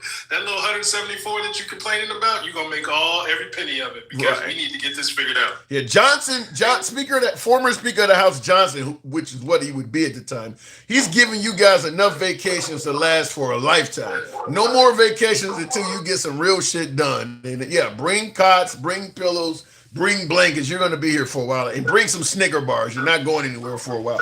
But we'll see if that happens, hopefully, because there's a lot of things they need to do. The Congress, the congressional body has pretty much been inept since Trump has been. I mean, it's just been executive orders. He's done it all by himself. Yeah. I hope something happens to Mike Johnson. Like, he needs to be held up on some type of contempt or something. Whatever he can get, he needs to get it because he has been derelict in his duty, and we need to hold him accountable because he has just been horrible. I don't think you can really do anything to him. I think what you do, which is why I said bring cots, pillows, and blankets, you pass rules to prevent future speakers of the House from doing what he did. Just close those loopholes that they use, because our system by the founding fathers, a lot of it was built on the honor system. I do believe, and it ain't just Trump, I just think Trump took it to a whole new level, but I think a lot of things are being done, particularly during the Trump administration, that the founding fathers just never expected a president to do. So they didn't pass any law. You didn't expect a felon or a guy to get in there and interfere with this or do that, and they just never expected it. But did that because there were kings that did stuff like that. So you had kings that acted like that. So, I mean, I guess they just thought that it'd be good enough, long enough that, I'll say what Kamala Harris said. And that is, she said she didn't expect a capitulation. You didn't expect people to just bend over and let this guy start wars and do all this stuff on his own. So you're going to have to pass laws to prevent Congress from just looking the other way. Like, you got to do your fucking job. You got to pass rules that forces them. Even if you don't do, you got to force, like, when you guys have to, when it's time to vote on something, maybe the public needs to know how each person voted and which way they voted. You can't, or stop them from voting just present. Stop people from going on vacations as a measure of a weapon. Johnson is using vacations as a weapon to stop stuff from passing. You got to come up with ways of stopping that. Yeah, and then we need to add some Supreme Court justices too. That's another thing we need to do. We need to bump that number up. Ooh. If that's the same number from when we were a couple million, I mean, we need more than 9. I don't, and you're talking about packing the Supreme Court. I'm not packing it, but just having 15, 16 people where you get a little bit more. But here's the problem. You're going to go from 9 justices to, as you say, 15, 16 people. And what, the Democrat in office gets to appoint all 6 additional ones? I mean... No, you just have different ways. I mean, so like in Kansas, what happens is if someone steps down or there's anything that happens, there's a group of judges. You can take federal judges. They nominate several people, and then the president or whoever picks between those people that have been nominated. I mean, like I said, I'm torn on it because I know if you expand or you pack the court, that opens the door for Republicans to do the same thing in the future. I don't want it to be packed. I want decent people because like Obama you want more than 9? You need to be able to fight. Do you want more than 9? Fight things out. Yeah. Then you want to pack the court. That's more than what we normally have. Unless you say we're going to put 6 more additional judges and the Republicans get to pick 3 and we get to pick 3. Then you're not, I guess then I would say I'm good with that. Just, but if you have good judges, because how many judges that were nominated by Trump, Reagan are holding the law, they're holding the line. So if you have judges, federal judges picking these people, I think it'd be a lot better than just random people being able to. Well, but yeah, if you say, have, I want to nominate this person. yeah, but if you have federal judges picking them, you still got Trump picking the federal judges. So I'm still going to put people in that are going to pick justices like I might like. There's still a way around that. I don't know. I just, to me, the only thing I would probably correct is I don't like the fact that Mitch McConnell blocked Obama from having a legitimate Supreme Court pick. So that should be corrected. That was, and once again, this is what I'm talking about when I say the founding fathers never expected them to do things based on it. I don't think they ever expected the Senate to just deliberately block somebody from a legitimate Supreme Court pick. That just went against the rules. That shouldn't be allowed. So they got to pass a rule to stop something like that from happening again.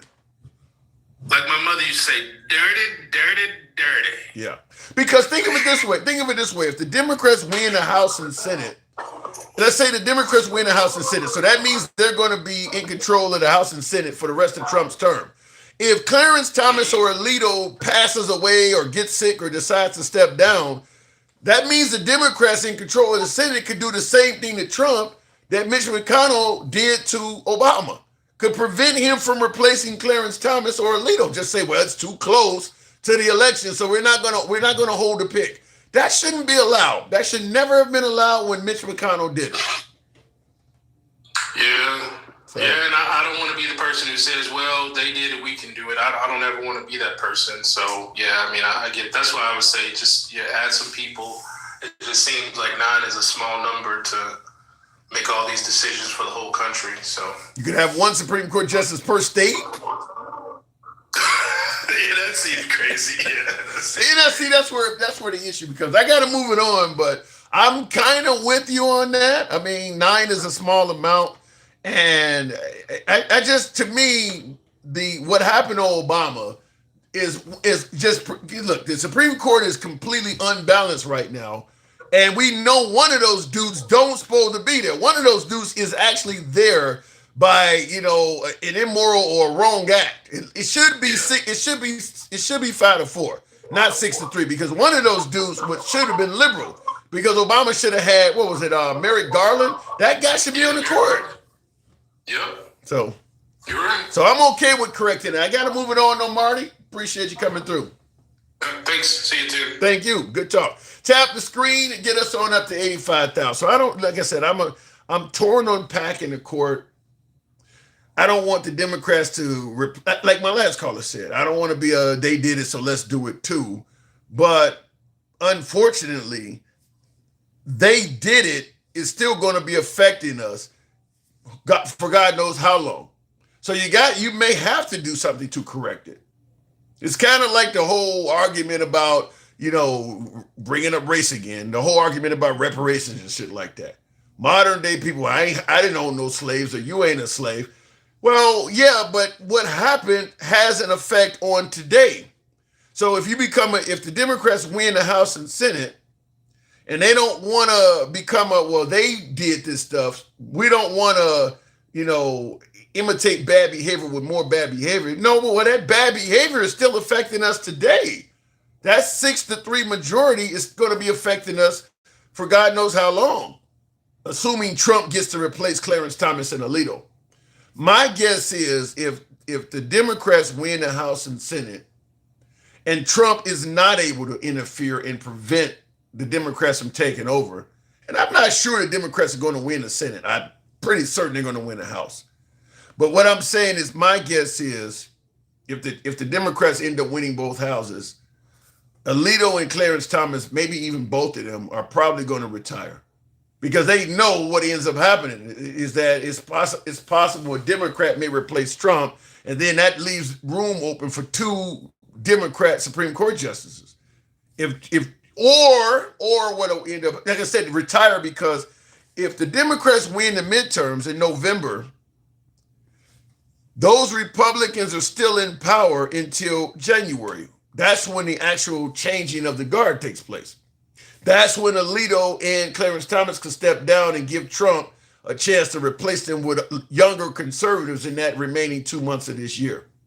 Otherwise, They may have a good chance of being replaced by liberals, assuming a liberal wins in 2028. Because if we win the midterms, if the Democrats win the midterms, and Alito and Clarence Thomas are still Supreme Court justices come January, then the Democrats are in control. So Trump may not be certain to be able to replace them because the Democrats may pull a Mitch McConnell, which is asking a lot of these two men to stay in office for another 2 years. I think both of them are in their late 70s.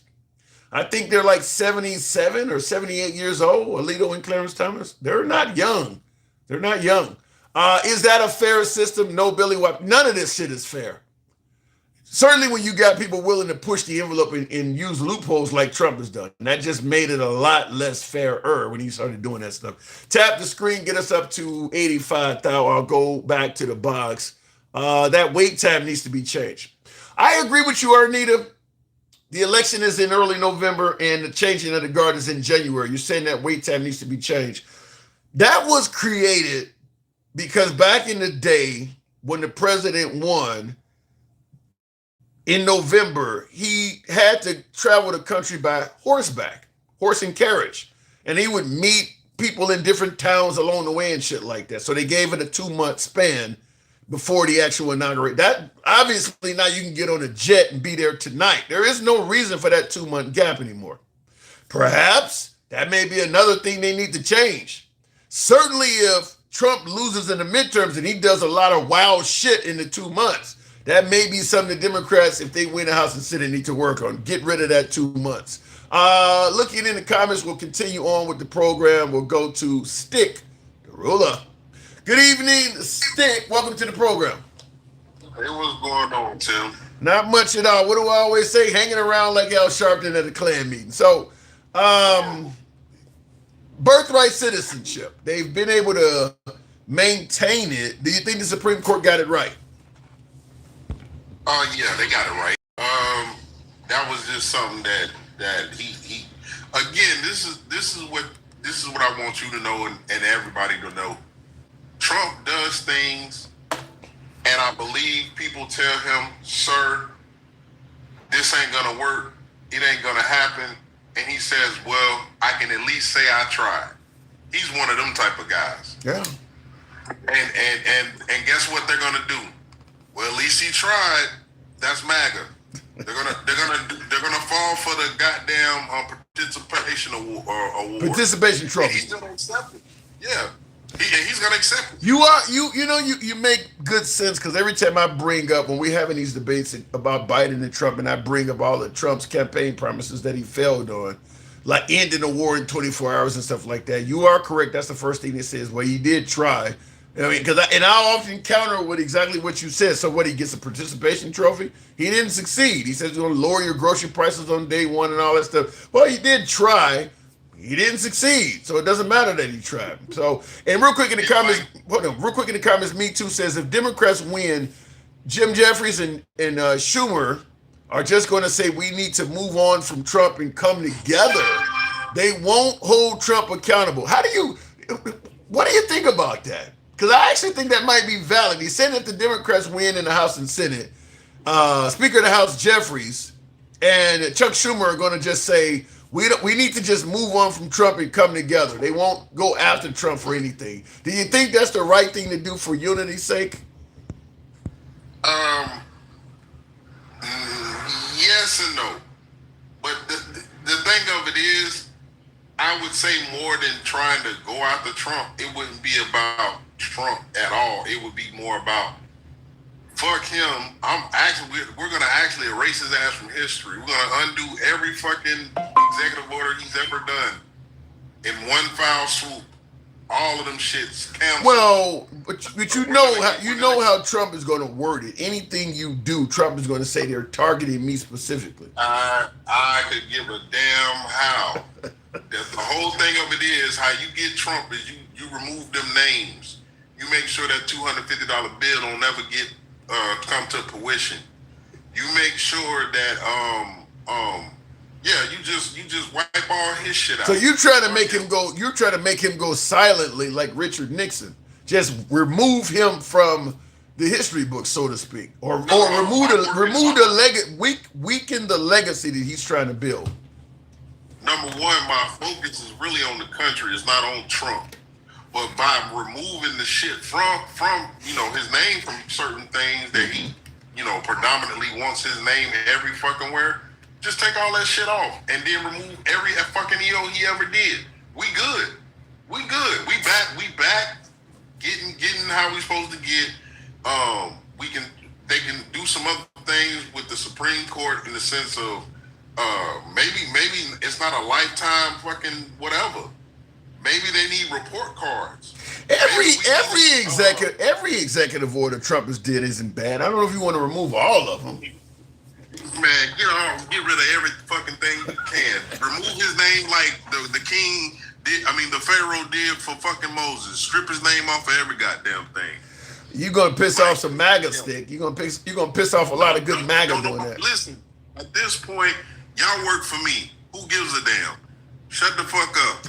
Fuck your feelings. What's the other shit? If you're not happy here, you can leave. If you're not happy in the U.S. and you're complaining all the time, you can leave. I'll help you pack. I'll help you pack. Don't come back. That's okay too. But if you're not happy here, you can leave. That's a lot of really good MAGA-isms, because everything you're saying is what the Trump side of the aisle often says. All of that's MAGA-isms. This is what's finna happen. The House is finna get took back. 9 times out of 10, the Senate's gonna get took back. Once all of that gets taken back, then that means the new laws are gonna come in for the next asshole that gets up there ain't gonna be able to do it. You think the Democrats are gonna get the Senate? Once they do get the Senate and the House back, right? Those Republicans, the actual Republicans, they're gonna come out. They're gonna vote with the Democrats because guess what? Yeah, I was with them, but I'm a true Republican. I'm not a MAGA. I'm not, in a sense, even a conservative. I'm just a Republican in name.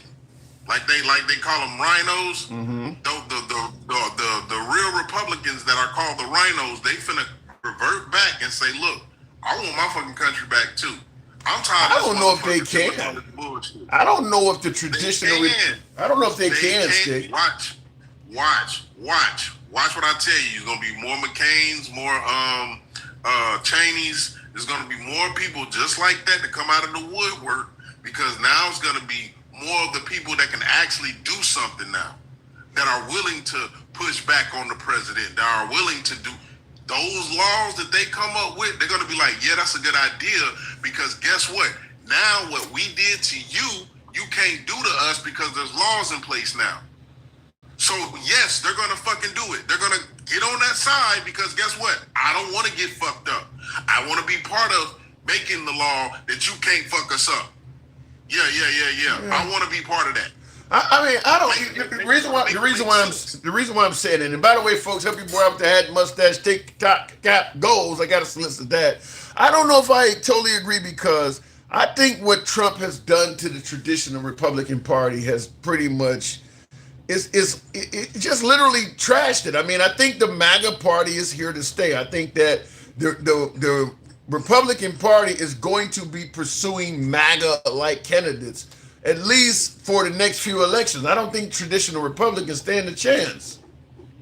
Nobody in the Republican Party is like Donald Trump. Like you just said, like you just told the other one, he's not really a Republican. He's not really whatever. He's not a conservative. He's this, he does this, he's done that.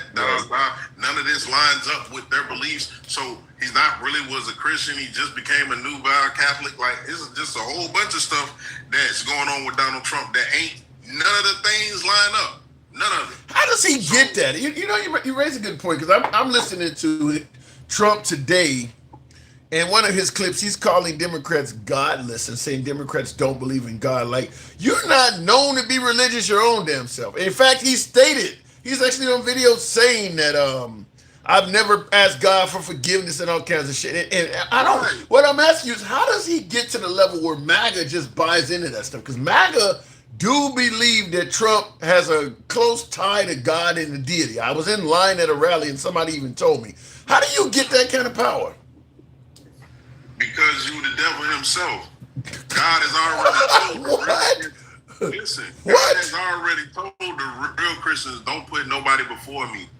So if they know that, then they know that they're not supposed to be allowing him to do the shit that he's doing when it comes to deities and predicting himself as. You don't call Trump the devil himself, though. No, that's listen. The greatest trick that he ever did, the devil himself, was to make man think he don't exist. Trump exists. He's affecting us right now, all negatively. He's never been a Christian. He's never been pro-life. His ass let our military go way across the world to unalive people and little girls. Ain't nothing Christian about him. Ain't nothing God-like about him. That's all the devil. I'm going to admit I'm not religious enough to engage in the conversation, but from what I do know, when I used to be in the churches and shit when I was younger, no, the stuff he's doing doesn't come across as Christian. Like I'll agree with that. It does not come across because he's not I want to look out for my fellow man. I mean, you know, we see what's going on with the immigrants. Not just him. I want you to understand, not just him. You got Ted Cruz. How dare you talk about my wife and da da da da da. Then he whisper in his ear, then he come out, hey, well, me and President Trump, you know, we had a good long talk, and he's a good guy, and he's a good man, and da da da. What? Yeah. He just hold on. What? Okay. Then we have what's it? The JD Vance. Oh, he's a little Adolf. You feel me? Like now he's the right hand man. He whispered in his ear. That's what the devil do. They whisper in your ear. They tell you what you want to hear. They make you feel something, or they hold you to something and say, "Look, let me hold it for a little bit. Your soul, and I got you." Didn't he just do something like that? Was it Thomas Massey? Which Republican that went against him on the War Powers Act? The guy who was in a shouting match with him. And then all of a sudden he whispered in his ear, which is what you're talking about. And that guy caved it. I mean, he was part of the Democrats. He had joined the Democrats on going against Trump with the War Powers Act. And him and Trump got into a shouting match in a closed door session. It made big news. But apparently the next day or so, Trump talked to him and boom, as Rick Ross would say, sat them all down and now they understand. So I don't know what power that man got, but that man is good. Trump is really good at what he does.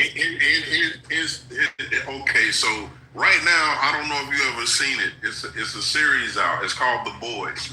It's got a guy in there. His name is Homelander. That's who Trump is. Trump is Homelander without the powers, but his powers is our military, our police, ICE. Anything that's militant, that with firearms, it's Trump's right now. So that's his power. That's why he's Homelander right now. But if you go watch that show and you see who Homelander is, you'll be like, God damn, that is Trump, ain't it? So I'm just being honest with you. He's out there. He's shitting and farting in front of people, smelling up the place. You know, you got the prime ministers and everybody making noises, making funny faces, and they can smell the shit. You really believe that man is incontinent? You really believe he shits on himself? Man, yeah, if you wearing diapers, that's what you wearing the diapers for, because you shit. I haven't seen any evidence that Trump wears diapers. You ain't never seen MAGA walking around with a shirt that say "Real men wear diapers"? No, I have not. Is that for real? That's for real. They got MAGA shirts that say "Real men wear diapers." Like this is some real shit. This ain't no joke. You got the other shit where they was putting the big tampon on the ear, right? Yeah, that I'm aware of. The ear thing I am aware rump of. Watches. There's rump watches. Yeah, it's missing the T. It's called a Trump. It's supposed to be Trump watch, but it's called a rump watch. Then you got the gold sneakers. I ain't never seen nobody wear the trees and ones. So I thought about buying a pair of Trump's sneakers because they may become a collectible, but the motherfuckers like $400-500, weren't they? I mean, it was spent about the trees and ones. The J6ers. The J6ers. The J6ers. No, that's the first. I believe in political artifacts. I would, listen, I would buy.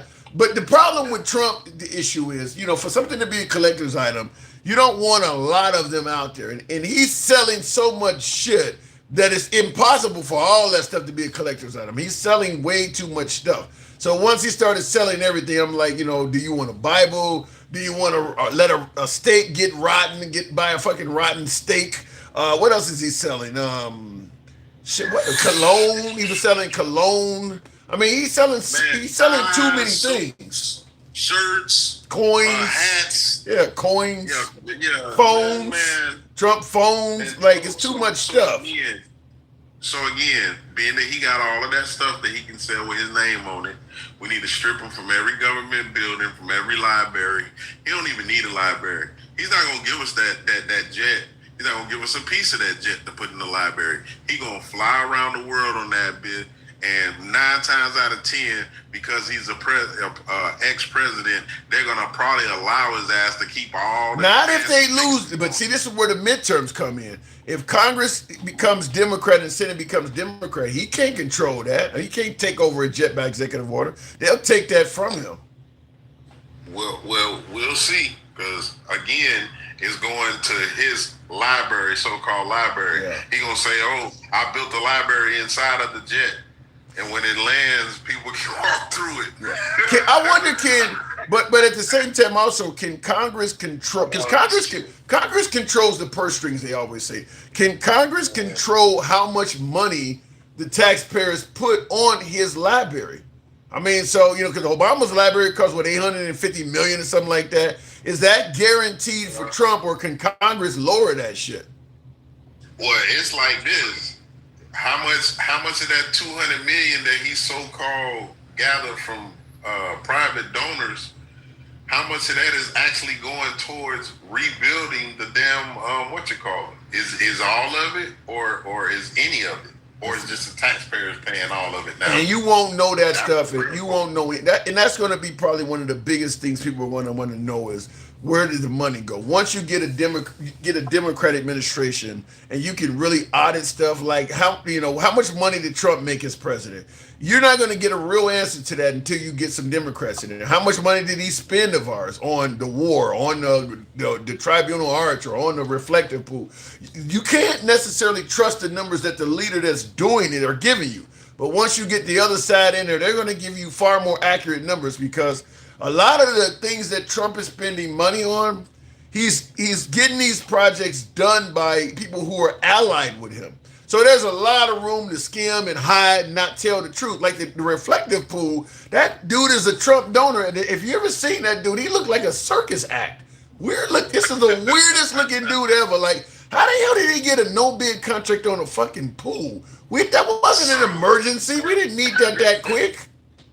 Listen, so the whole thing of it is, when Trump heard pool, he thought he could hire his regular pool guy to do it. That's number one. Number two, you got to know the area, which is D.C. It's the water is swampy, so the algae builds up real quick. That's number two. Number three, Trump is dumb. He is not dumb. He is not dumb. He is not dumb. Listen, when it comes to business, the proof is in the pudding with all the times that the businesses fail. The smart part that you're talking about, that you want to give him all the rebel for, is that the people that he talks to and are his supporters are dumber than him. I gotta go. I'm just being honest. And then I heard straight talk, stupid ass up here. I'm just gonna be honest with you. The thing of it is, and the reason why he don't want to debate nobody, because on his show, nobody can say anything against what the dumb shit that he has to say. The Elysium, I live on fucking Mars type shit that he be saying, like, he need to keep that shit to himself. Just real kids.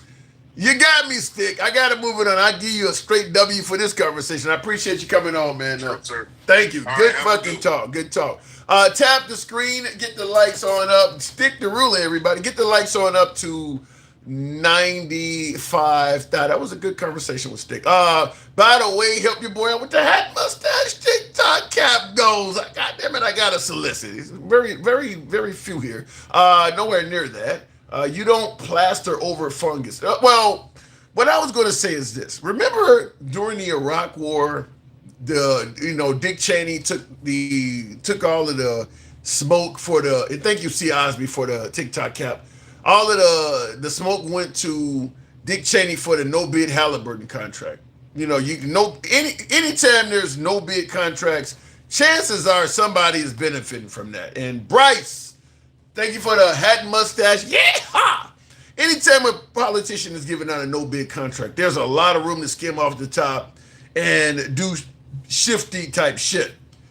But in the case of Dick Cheney, and I do believe Dick Cheney was on some corrupt shit too, giant robot, cat 2, thank you, 2.0. I'll say this. At least we were at war and there was a little bit of urgency to it. A no bid contract for a fucking pool is insane. How does a no bid, and then the guy does a shitty job at it, which means maybe it should have took some other bids. You gave a no bid contract to an incompetent business. So it's a double whammy. There's no excuse for a no bid contract on painting a pool. And then when you do it, the guy who does it does a terrible job at it. So it's got to be done all over again anyway. Which, if you had took bids, you would have probably got it done cheaper, and you would have probably got it done right. So I'm not going to join my last caller's stick and say that Trump is stupid, but that particular contract he awarded, yeah, it does look very incompetent. And let's just be clear. I'm talking to my beloved MAGA on this one. If Kamala Harris or Biden had a guy in there and did the exact same thing, gave a no bid contract to somebody who did a shitty job like that, and it ended up costing taxpayers about $20 million, damn sure you would be saying something about it as well. It would be a big scandal all over Fox News, OAN, and Newsmax. Let's not pretend like this is just bashing Trump. If any liberal did that on that reflective pool, you guys would be all over that. That looks terrible. To get him a no bid contract and then they perform and do it. Not only that, but the original cost of it skyrocketed. He said in the beginning it was going to be like 1.5 million or something. And now it's almost up to 20. So the original cost was way under, it went way over budget. A no bid contract to a campaign donor that does a shitty job. It just goes from bad to worse. It's not just, that ain't bashing Trump. That is something the right would bash any liberal doing the same thing. It just looks bad. There's no excuse for that. So no one, what can we do besides not fight amongst ourselves? It's truly heartbreaking to try to be a moderate American and bridge the gap between this political ideology propaganda machine. So that's that's a heartfelt statement there, Joe Biden. I'm on your side, bridging the gap and not fighting amongst each other. But there's no way to do it when the leadership is divisive as they are. We are not as a nation going to unite under divisive leadership. And certainly not to this level. I mean, the leadership we have now is incredibly divisive. It's just not going to happen. I mean, even the politicians that speak out against Trump are getting it. Marjorie Taylor Greene, I often use her as an example because she was almost perfectly loyal. She was almost perfectly loyal. And look what Trump did to her. You're not going to unite under somebody doing that kind of stuff. I think Marjorie Taylor Greene voted in favor of Trump's policies like 95, 98% of the time or something like that. And look what he did to her. Liz Cheney is another one. Liz Cheney, former representative from Wyoming, she also voted in favor of Trump's policies like 95% of the time or something like that. You can't unite when a leader is doing that kind of stuff. Any Democrat that sided with Biden or Obama or Harris 90+% of the time, they would be a fucking hero to the Democrat Party. There's no way in hell you would get kicked. We still riding with Fetterman, albeit damn near coming to a conclusion, but Fetterman is like barely 70% of the time. Same thing with Joe Manchin and Christian Cinema. We got Democrats that we still wrote with on the left that were nowhere near 90% of the time. You kicking out 90%ers? Like, wow. So yeah, you're not going to unite under something like that. I don't see any way to unite when the leadership is demanding 100% perfection. There's just no room for movement in something like that. In the comments, keep in mind Elon Musk gave Trump $350 million to get him elected. And he fell out with Elon Musk shortly after that. Like, goddamn, what can you do? I mean, there is nothing you can do to fall out with me if you give me $350 million. If you make me president, you in like Flint. You're gonna have to damn near do something physically to me in public. You might smack me behind the scenes and I'll be like, if you hadn't gave me that money, I'll whoop your ass, but fuck it, I'm gonna let by go. $350 million, and he had fell out with Elon Musk within a few months. There is nothing you can do that guarantees you're going to stay in Trump's good graces. There's just nothing. So yeah, you're not going to unite under something like that. $350 million, and y'all fell out. This guy's on the way to being a trillionaire, and you still finding this dude as an enemy based on some bullshit. In the comments, the ruling, what does that say? How much more incompetence from this administration should we accept? Well, there's nothing you can do about it. Some of the things he's doing, look, there was incompetence from the Biden administration, like the way he was dealing with the border. Many folks felt that was incompetent. Nothing you can do about it. The president does have a certain amount of powers that even if he's doing something that you think is incompetent, I think the Iran war is certainly a good example of Trump's incompetence. Trump is, how many statements he has to make? We won the war in a few hours. Their nuclear ambitions have been obliterated. Their navy is at the bottom of the ocean. The Strait of Hormuz is open. They've been begging for a ceasefire. How many things he has to say that are not accurate before you finally say, this dude don't know what he's doing? Everything I just mentioned, he said several times. The Strait of Hormuz is open. Their navy's at the bottom of the ocean. They're still striking shit. They're still targeting and hitting shit. And he's talking about the Navy and all of their military capabilities are gone. They're still hitting stuff. They just hit a U.S. base last week. And he's talking about everything is eradicated. Everything has been eliminated. They're begging for a ceasefire while they're openly striking shit. They're not begging for a ceasefire. So the point I'm making is, there's going to be incompetence. There's going to be incompetence. It's obvious Trump is not being truthful about what's going on in Iran. I think even his devoted supporters, my beloved MAGA, I think even MAGA realizes everything he's saying ain't accurate. Let me go back to the box, tap the screen, get us up over the 100,000 hump, if you will. We'll go to MAGA Reacts. Good evening, MAGA. I'm proud to be an American where at least I know I'm free. Trump, Trump, Trump. I like the song. I don't know if it's 100% true. MAGA, good evening. Hey, what's going on? Not much at all. Birthright citizenship has been secured. What say you? Kind of sucks because really? A bunch of people are going to be able to use it to cheat their way into America, but whatever. Well, not necessarily. There are ways of, I guess you ask them when they come in at the border, are you in the family way? You ask a woman, and when she comes in, are you pregnant? And if she says yes, you can turn her around. That won't violate the Supreme Court. You can tell it. Well, unfortunately, we cannot approve your visa for the next 9 months. Or if she becomes pregnant while she's good luck doing that. Huh? Good luck doing that. Out of all the shit he's done, that would be minor compared to some of the things he's done. Yeah, but it would also be temporary. The second he's gone, the loophole will be back. Yeah. The whole point is to fix these little loopholes.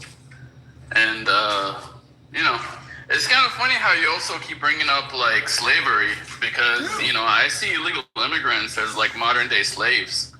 And this is a good way to get their kids citizenship. Well, I'm not going to totally disagree with you because illegal immigrants are exploited and underpaid. But but the difference is when we talk about slavery from back in the 1800s to what you're talking about now, taking Africans from the country of Africa and bringing them here to make them slaves was a downgrade to their quality of life. Immigrants that you're suggesting are slaves in America, that's an upgrade. They may be getting exploited in America, but they are living better than they were where they came from, and they can eventually fight for freedom, which was unavailable to the slaves. I mean, they can fight to eventually be able to stay here if they get the right administration, and they may end up doing significantly better. So yeah, there's a slavery aspect to it, but compared to the actual slaves, it's a significant upgrade. I don't know about that. You don't really? I want to argue against that in both ways. I think there's illegals that had a better life in their country and they came here and they got fucked over, and vice versa. I'm sure there are Africans that were having a horrible time. They're probably slaves in Africa. You think there are Africans?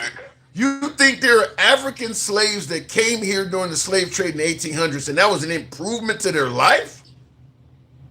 I'm sure there were. I mean, life in Africa is not easy. You gotta be crazy. You really believe that? Yeah, because life in Africa isn't easy, and on top of that, there's slaves in Africa. They could have just been slaves in Africa, and now they're better slaves in America. You've been hanging around Ron DeSantis too long. He said some shit like that. You learn to trade and all of that. You really believe that? Remember how you were saying before, like, why do you celebrate the 4th of July? I mean, if there was no 4th of July, you would be just British citizens or something. I don't know. Like, no, you don't know. You actually believe that they brought slaves over here and it was an upgrade to their lives. When you look at what you couldn't even control your body. You could get raped at random. You actually believe that was an improvement? Think you could get raped at random in Africa? Yeah, but you're not escaping that by coming here. I don't see the improvement.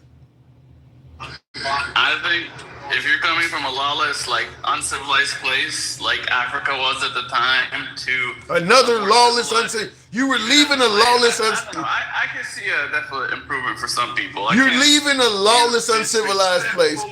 Hold on a second. Hold on. Love the Cruz. Hold on. You're talking about leaving a lawless, uncivilized place. You do realize, MAGA, for slaves, they were coming to a lawless, uncivilized place. If you walked up as a white guy and stabbed a slave, that person couldn't even do so much as call the police for help. You're not even allowed to testify against an African American. What are you talking about? It's not an improvement. I'm sure it wasn't much better in Africa. Anyway, it's not really a point I care about. It's just anything's possible. I can definitely imagine people having a better life in America, even as slaves, versus what they could possibly been going through in Africa. Especially if there were slaves in Africa too. You're acting like Africa didn't have any slaves. Disrespectful little punk. We got drilled over here in slaves, in chains, and shackles. Beyond our will. We didn't want to be over here. It wasn't the fact that there were slaves over in Africa, you little bitch. What, you don't even know our culture to be commenting on our culture like that. Slaves? So what you what? How did they become slaves? You think they were just free men and they were tricked into becoming slaves? No, unfortunately, other tribes were stronger than another tribe, and they took them over and sold them to the white man. MAGA, this is a new law. It isn't for you to sit there and say that we're better over here, where we're getting hung every other half hour or so, dragged down the street. I'm just saying, Africa was probably just as bad. I'm not saying either was good. You said it might have been an upgrade for some of them.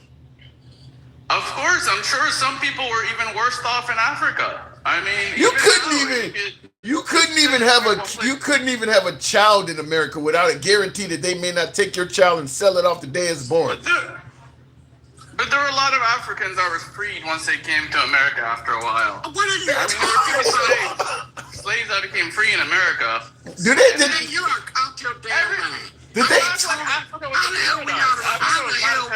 Were we free? Did they teach you about slavery in school? Wasn't Africa colonized and fucking getting fucked over by the British? Did they teach you about slaves in school, MAGA? Now they teach us racist ass about those Africans. Not as much as I should have. Apparently not. You saying some wild shit, dude. This How stuff is. was life in Africa? Explain to me life in Africa. It was- Why was life in Africa such a paradise? Because they were Anything is better. When you at home, anything is better. right. You're at home. How you gonna be taken away from your mother, your father, your family, brought over here, given a name, given a religion, everything taken from you, working in the fields, getting whooped across your back, and you gonna sit up here and say this is better? The fuck wrong with you, I man? don't know how it was in Africa. I can imagine people in Africa being slaves, being miserable, being killed. I mean, I don't care how Africa is not miserable, paradise. MAGA, I don't care how miserable I am. The last thing I want to do is work for somebody in bondage with no chance of ever being free. If I'm living in the sun, if I'm living in I the was trying to say it's a possibility that they could have been just as miserable you in need to Africa. shut It's the not really a fuck up. point I'm trying to argue. It's not something. Says- It's not a hill I'm trying to die on. there's I'm no just way trying to not say, to. anything's possible. Once you said that crazy shit, there's no way not to down that hill. These motherfuckers are gonna remember you saying this forever, man. That is the worst thing I've ever heard you say. You don't think somebody's life improved? No, not one of them. People that got to live in the house and all that. No. Tim, you see why we call him a racist? He is a. What does race have to do with anything? You see what he thinks about black people? They're why coming would- coming over What here does the in race have to shackles do? and You were a white chains. slave in Africa It's and you better brought than- to better America. than I being think in your our life would home. have I just think what you said, I won't go to the racism. I just say it's very ignorant. Look, I'm not a history expert, neither are you. I guys. believe that. I'm like a history expert to Tim. figure this out. Tim, this is the shit I was talking about yesterday. Yo, aren't you from Egypt? Isn't that Africa? Yeah, Were I'm you from slaves? Africa. I'm from Northern Africa, and But you're Egypt African. has So its were good you part. slaves, and that's why your family came over here? Because you were slaves in Egypt? I came here because of terrorism. Terrorists threatened my life, and that's why I came to America. I can see why. No shit, though. I was fucking 8 years old. I don't think I pissed off terrorists that bad.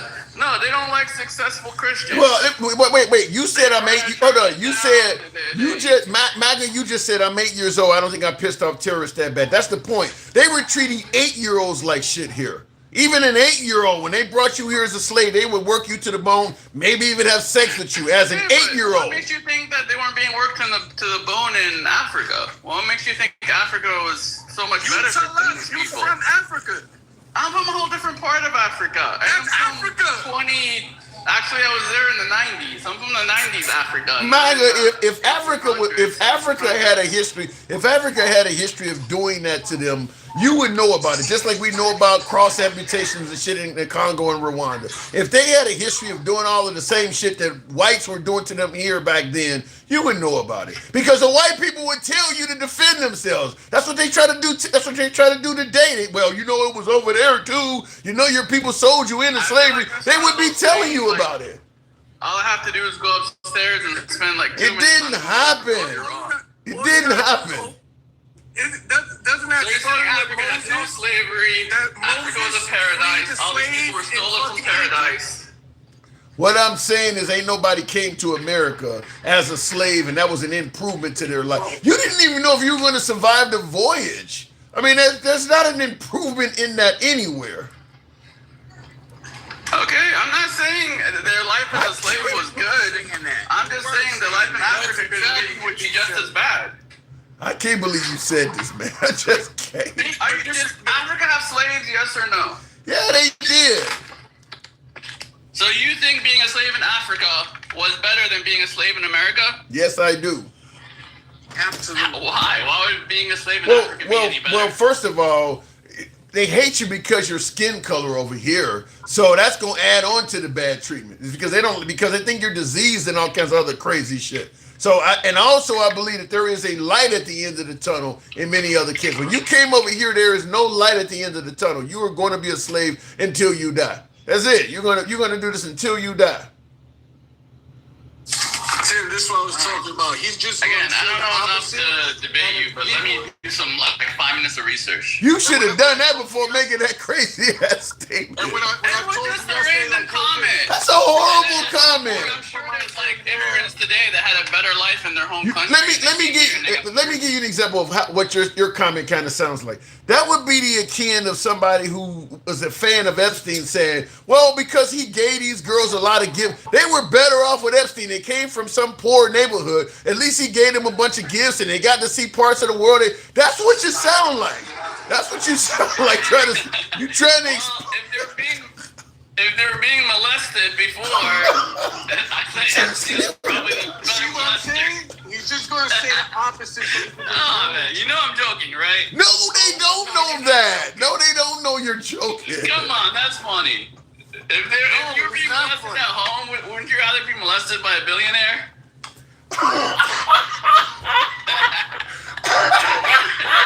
You're laughing, so it's funny. I can't. Oh my God. You are crazy. Let the Cruz chime in. It's like, what's his name? What's his name? Trump? Let the Cruz. The comedian that went to Africa. Wait, would you rather be molested by a billionaire? Oh my God. I don't know what's wrong with it, Tim. What do you say? Sick. It's very Had the sick. same joke. It's What's very his name? sick. He said, would you rather be molested by a billionaire? I ain't never. Oh my God. What's his name? Had the same exact joke. What the fuck's his name? Fuck, can't think of his name right now. Lord. What's the number one black comedian? The number one black Dave Chappelle comedian. had the same joke. Dave Chappelle had the same joke. He's like, if you're gonna get molested, wouldn't you rather be molested by Michael Jackson than like some nobody? Do you not remember that Dave Chappelle joke? No, I don't You remember. think it's funny, huh? It's shocking. Dave Chappelle had the same joke. It fucking Like, it if you're gonna shocks get molested, it shocks the conscience. That's all I can say. I know, but It's sick. for my And that's defense, why he's- Dave that's Chappelle one of the had the reasons same him and exact Trump- joke with Michael Him and Jackson Trump have the instead of same thing in common. They like little girls. What's up? I say you and Trump have the same What thing in does that mean? I common. said Dave Chappelle. Dave Chappelle. You know who that is? Tim, You know I who told you Chappelle show? Tim, I told you yesterday he'll defend child fuckers.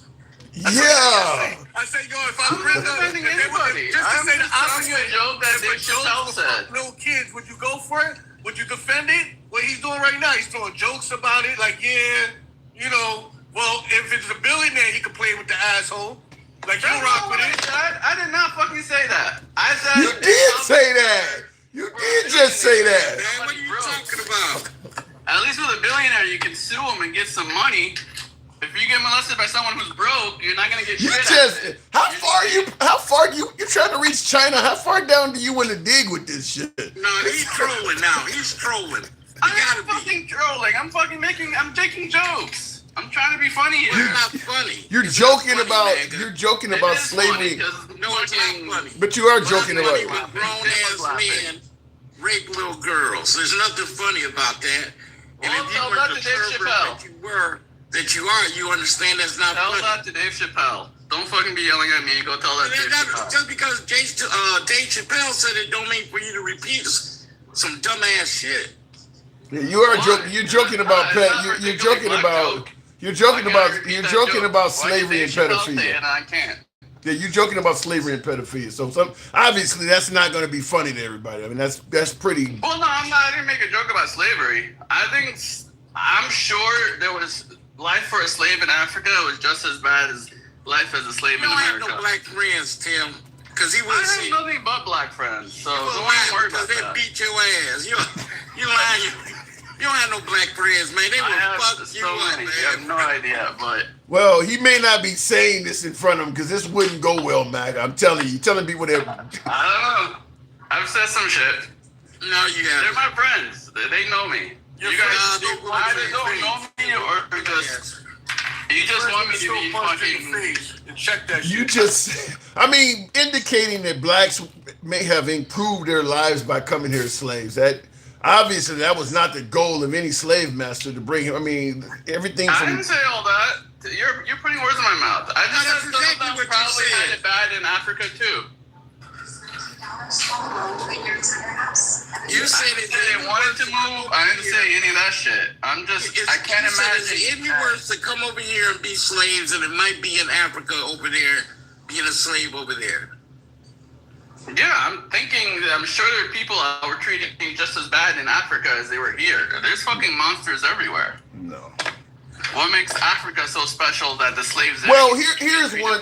Slaves in America. Well, first of all, you because you're property in America, even if the guy who is your slave master passes on, you may end up being a slave. If you're a slave in Africa, you're property in Africa. I just can't see any chance that It's somebody. the same life, Tim. Bullshit! It ain't the same life. You losing your name. You losing your language. You losing your religion. You're losing the family you were around. You're losing a lot more coming to America. You don't even know where the hell you're going. You're going out in space somewhere. That's like being a slave on Mars. You've never been to Mars. You don't know what it's gonna be like when you get over there. It is different. It is not the same.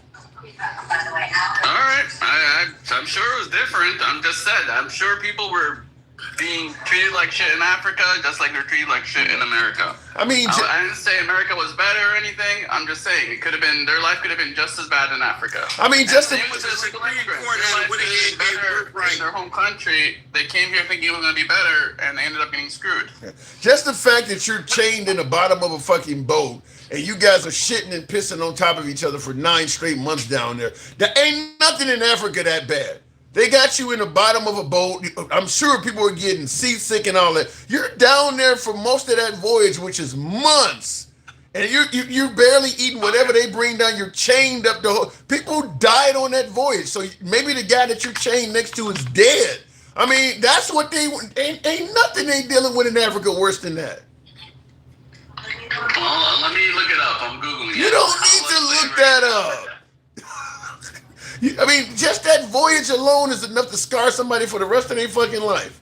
And then you gonna work when you get here. And then once you get here, the horrible stuff begin. But you got to deal with that long ass voyage with all of that going on. I might be wrong. You might be. Yeah, you might be.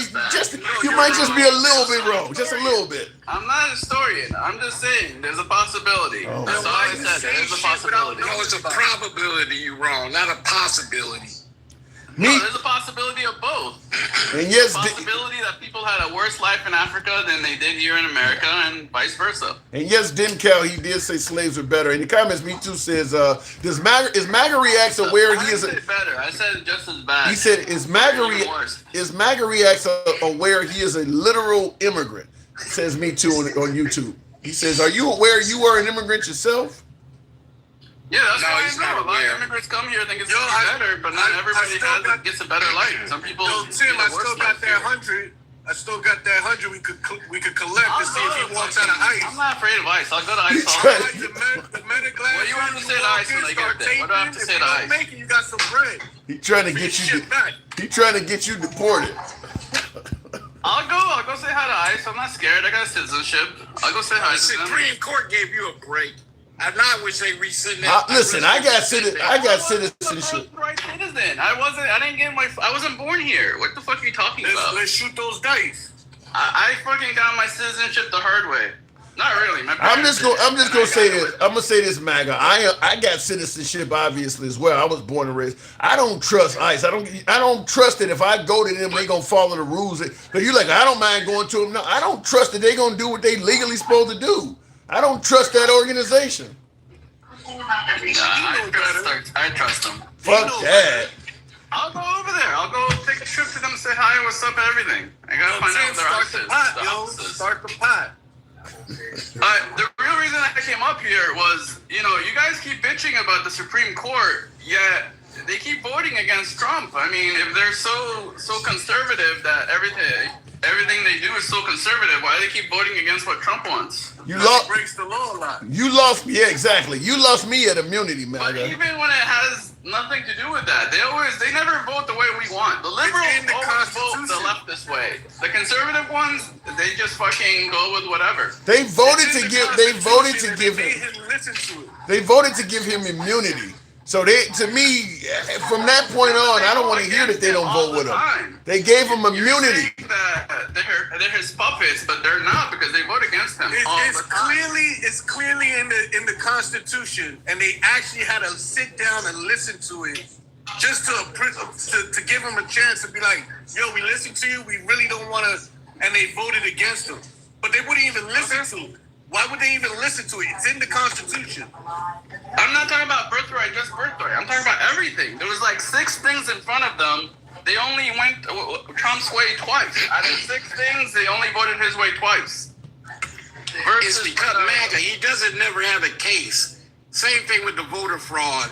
And he went to get all those judges and lost everything. Eugene He Carroll. doesn't have a case. Eugene Carroll, he didn't have a case on that but either. even shit He that has doesn't nothing have to do a with case. Trump. That's why.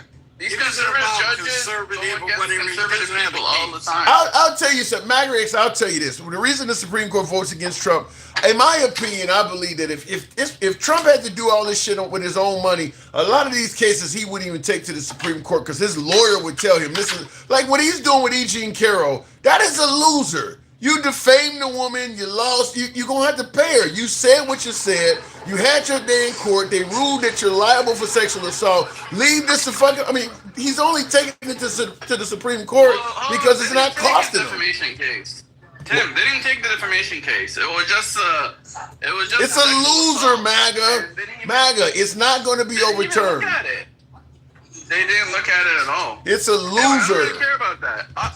My only point is they vote against him and against what conservative want all the time. MAGA, he doesn't have a Conservatives case. want. They vote against what conservative want all the time. Even though. What's up? He don't have a case. What he's saying is he don't. But A lot all of I'm saying is it looks like they're fucking playing fair. It doesn't look like they're fucking MAGA, just do you going with what he understand? wants. If you don't have a case, they're going to rule against you. Do you understand that? It isn't about But the if rules. they're He puppets, does not have a you case. call them puppets. You think they're Trump's puppets. If they're puppets, then why are they not going his way even when he doesn't have a case? Well, that should There's tell you nothing in the something. envelope. It's so bad he doesn't have a case. They can't even make a case out of it. yeah. So they have to vote against Yeah, I gotta move it. I gotta move it on, gentlemen. But I gotta move Because it. it's not Trump. When conservatives want something, they tend to go against what conservatives want all the time. Yeah, I've but never you- seen a liberal. Yeah, go but against some of the stuff, like Trump's election fraud claims he made that he had won the 2020 election. Yeah, they gotta rule against that because he said so many things with no evidence. You can't just rule like when he tried to get Mike Pence to do. He wanted Mike Pence to do something based on no evidence at all. Against it. They didn't fucking just take it. They didn't take it up. They said we were. Yeah, because he's in. Yeah, you want us to take up. You want us to take up a case where you're presenting no evidence. They can't make a case for you. Right. My only point is that they're not his puppets because they rule against him all the fucking time. And they're not even like, they even rule on shit that Trump doesn't give a fuck about, that conservatives want, and they rule against what the conservatives want all the time. I've never seen a liberal person go against what the liberals want, ever. I've never seen the liberals side with against their party, against their side. You never seen Joe. You got motherfucking Fetterman just voted to prevent. They wanted to. We're talking about the Supreme Court, Oh. the 7 Supreme Court judges. We're not even, you know, you guys are bringing up the other judges. I'm only talking about the 7 Supreme Courts. So you guys, the ones you Well, guys when wanna see has the back Supreme and Court? forth, How right? long has it been since the Supreme Court lean left? But I'm talking about the one that they still has 3 of them from the left. They still have 3 leftist judges. Those 3 leftist judges never vote for anything on the right.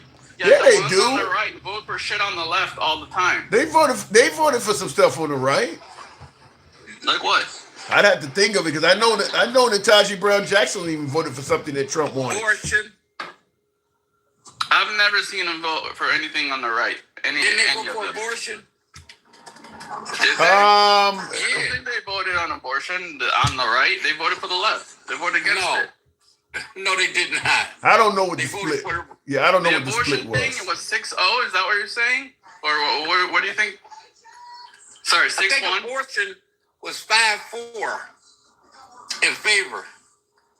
Yeah, so the liberals all voted against it. The 5-4, I'm not in favor of stopping abortion. I'd have to look it up, but I'm sure that there was a couple cases where it was. I think there was one decision that was like 9-0. I'd have to look it up. But gentlemen, I do got to move it on for time purposes. MAGA, that statement is going to go in infamy every time you come up. You're going to be down there with Duke. You keep saying crazy shit like that. I'm glad Instagram on Mike when I Yeah. So make sure you mention that part. All right. Tim, when you were talking in straight talk, did you hear Marcy and him? I saw your comment in the comment section. I gotta go. I saw your face. I know you heard it.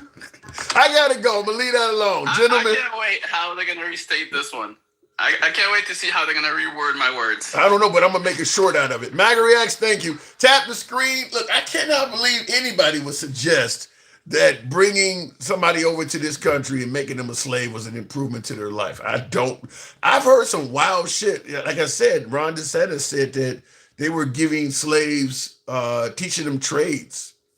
What good is a trade if the person is not free to go look for a job? I don't know. I mean, Ron DeSantis did say that. Tap the screen.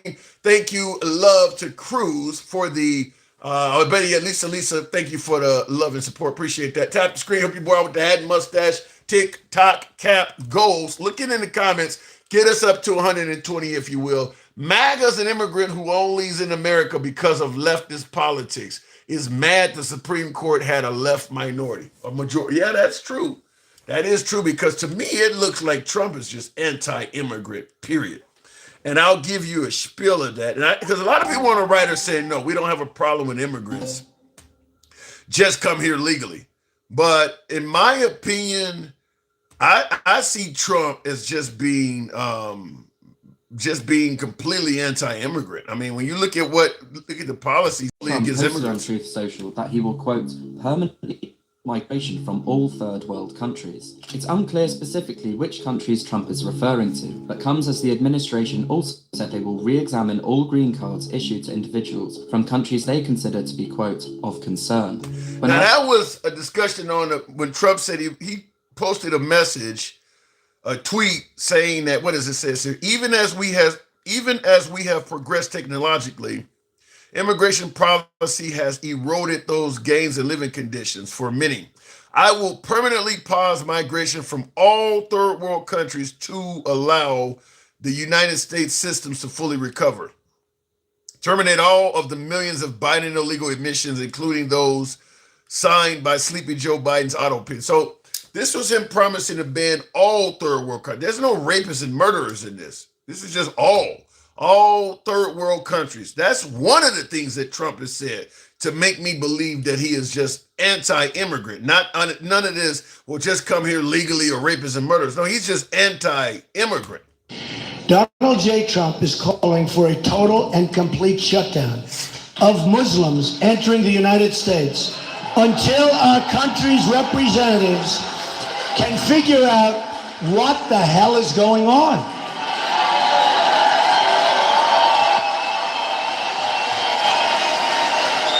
We have no choice. We have no choice. Now that's a statement from Trump a few years ago, banning all Muslims. So you got one statement of him banning all third world countries, another statement of him banning all Muslims. Like I said, the guy comes across as anti-immigrant workers, and this pretty much ensures that that's what's going to happen. I think, Sean, do you agree with it? Well, they're $100,000 per year. So the whole idea is no more will these big tech companies or other big companies train foreign workers. They have to pay the government $100,000, then they have to pay the employee. So it's just non-economic. If you're going to train somebody, you're going to train one of the recent graduates from one of the great universities across our land, train America. Now this is them raising the cost to sponsor an immigrant. You know, let's say, for instance, you're a doctor in India and a hospital here wants to bring you over because you got cardiac skills, or, you're good at ear, nose, and throat or whatever. So the hospital wants to pay you whatever, maybe it might be a little less than they would pay an American doctor, but you'll certainly be a successful immigrant, and you're going to get paid a good salary. Well, the Trump administration added on an additional $100K for every immigrant, as you hear him saying here. So now you got to pay the immigrant their salary, and the company that's sponsoring to bring you over, they also got to pay the government $100K. So if there's a hospital in your area that wants to bring over an immigrant to be a doctor or a surgeon or something like that, not only do they got to pay the salary for that person, they now got to pay a fine of $100K to the government for bringing you over. Now they're trying to make it sound like, well, we're doing this so it'll force them to only hire Americans. There's always a way to do this stuff and have a secondary reason to mask what you're doing. But to me, like I said, Trump just comes across as anti-immigrant. None of these stories I'm playing for you involves rapists or murderers. It's just banning immigrants. I don't see anything. It just looks like they're anti-immigrant. America's doors are closed fully to asylum seekers. We've set up agreements where if you want asylum, then we will find a country elsewhere in the world to take you. It's very simple, a very elegant, a very complete solution. Now, of course, as you know, you've heard me talk about here many times before, all asylum claims across the southwest border are always fake. It always involves somebody who is coming from a country where they're not being persecuted based on race, religion, ethnicity, so on and so forth. Overwhelmingly, right, they're coming from other countries in the Western Hemisphere where there's no persecution based on religion, no persecution based on race, etc. So you hear him saying, this is Stephen Miller, he said America's doors are fully closed to asylum seekers. So he's making it clear, we're not going to take in, if you're claiming that you're coming from an area where you're in danger or there's some reason, we'll find some other country to send you to. We're not taking you either. So, like I said, this is just anti-immigrant language. I don't In many think, cases, of course, I think it's so real America's hard. doors are closed. I think it's real hard to make the excuse that we're not anti-immigrant. We just want you to come here legally. You're preventing people from coming here legally. I mentioned how they're increasing the cost to sponsor an immigrant. That was a legal way to get here. You hear what he said about asylum seekers. That was a legal way to get here. But Muslims in third world countries could legally migrate here. They're trying to ban and block that. Everything he's doing is just anti-immigrant. So, yeah, I absolutely believe that the Trump administration is just using other excuses to deliver an anti-immigrant administration. You can always come up with something. Find us some rapists and murderers to put on TV. Like right now, they've been doing it all day today, pointing out crimes that immigrants have committed to use that as an excuse to block the border.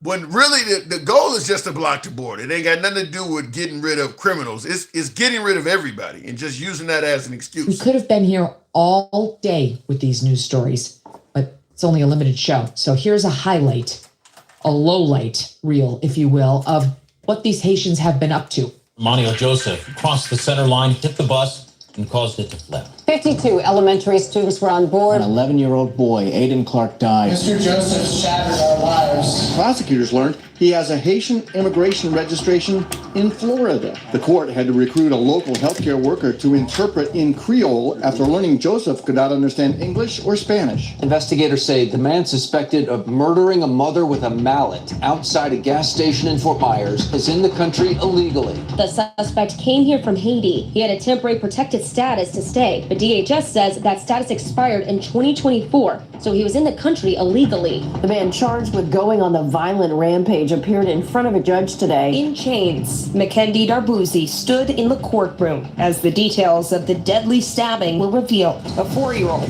13-year-old, and a 77-year-old. Darbouzi, a Haitian national. I've been prosecuting 25 years, and this case is as bad as any I've heard about. Justilian is being charged with murder, rape, strangulation, and felonious assault connected to the homicide of 26-year-old Crislanda Auguste. Both the victim and defendant are from Haiti. Alvarez is a migrant from Haiti. He stands accused of raping another migrant, a 15-year-old girl. 26-year-old Jordani Joseph from Haiti is charged with rape and kidnapping. The man convicted of killing a woman and stuffing her body in a closet. Turns out he was supposed to have been deported before that murder occurred. He killed my daughter. I'm so upset. I mean, there's no reason for this. It's tragic knowing that this man was never supposed to be in the country at the first place. He was supposed to be deported back to Haiti. A man in this country illegally with 17 criminal convictions here in Massachusetts. is now in custody, member of a violent Haitian street gang. I'm not going back to Haiti.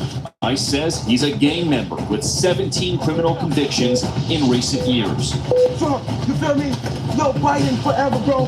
Thank Obama for everything that he did for me, bro. I'm not going back to Haiti.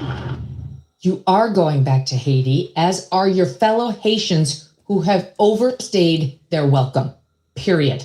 Now that's Megyn Kelly, formerly of Fox News. I mean, she's the one that had the video the other day saying, go back to fucking Haiti. Now, you see she put together a montage of Haitians committing crimes and things like that in America, which on its face would justify why she feels the way she feels, and it would leave people a reason to say these people need to get out of our country. But I'm going to submit this to you.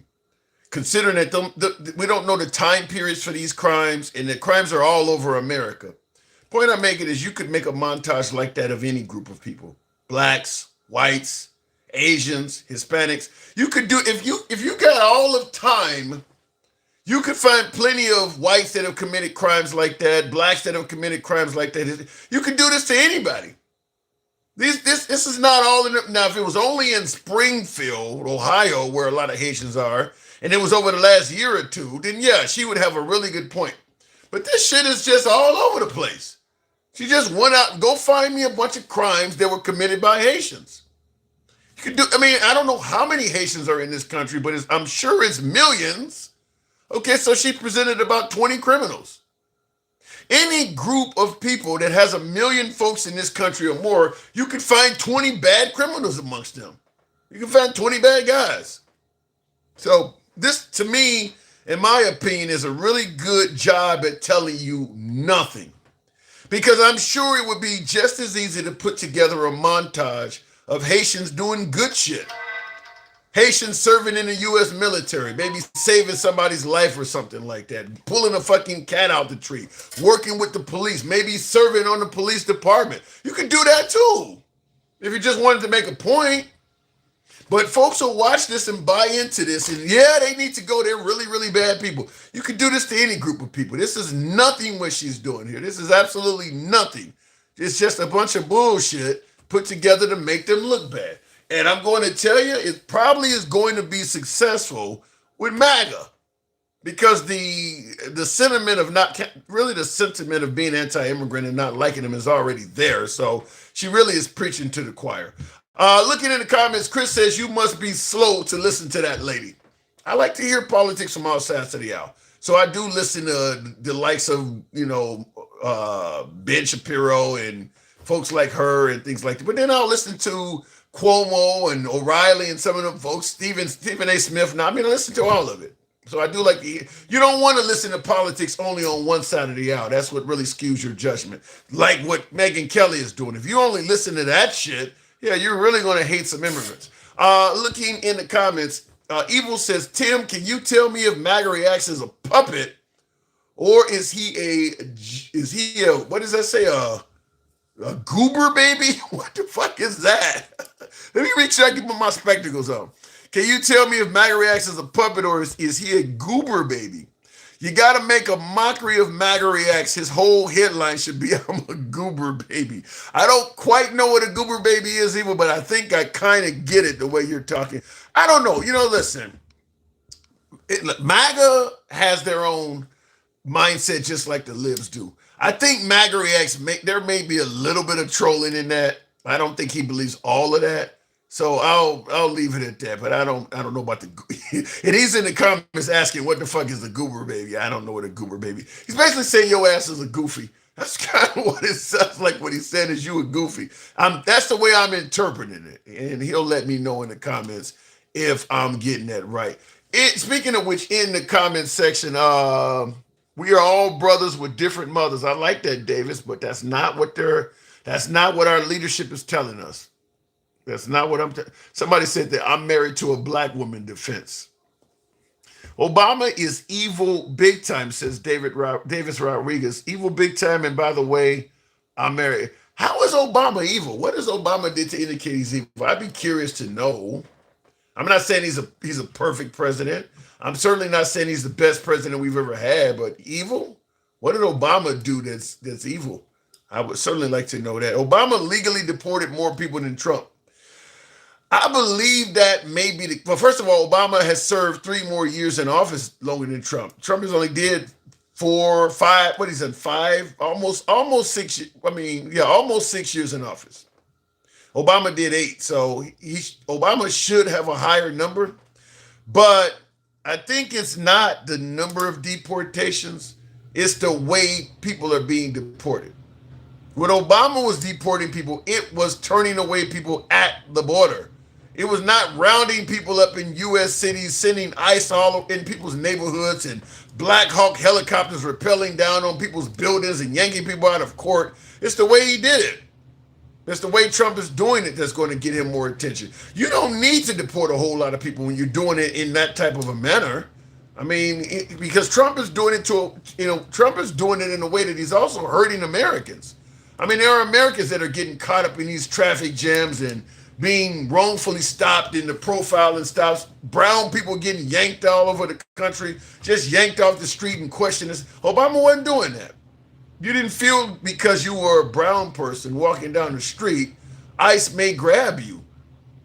I'm talking brown people that are U.S. citizens born and raised here. They don't feel comfortable with what Trump is doing. They didn't feel that way under Obama. So just simply pointing out that Obama had higher numbers is not, that's not truly representative of what happened. He wasn't separating children from their families.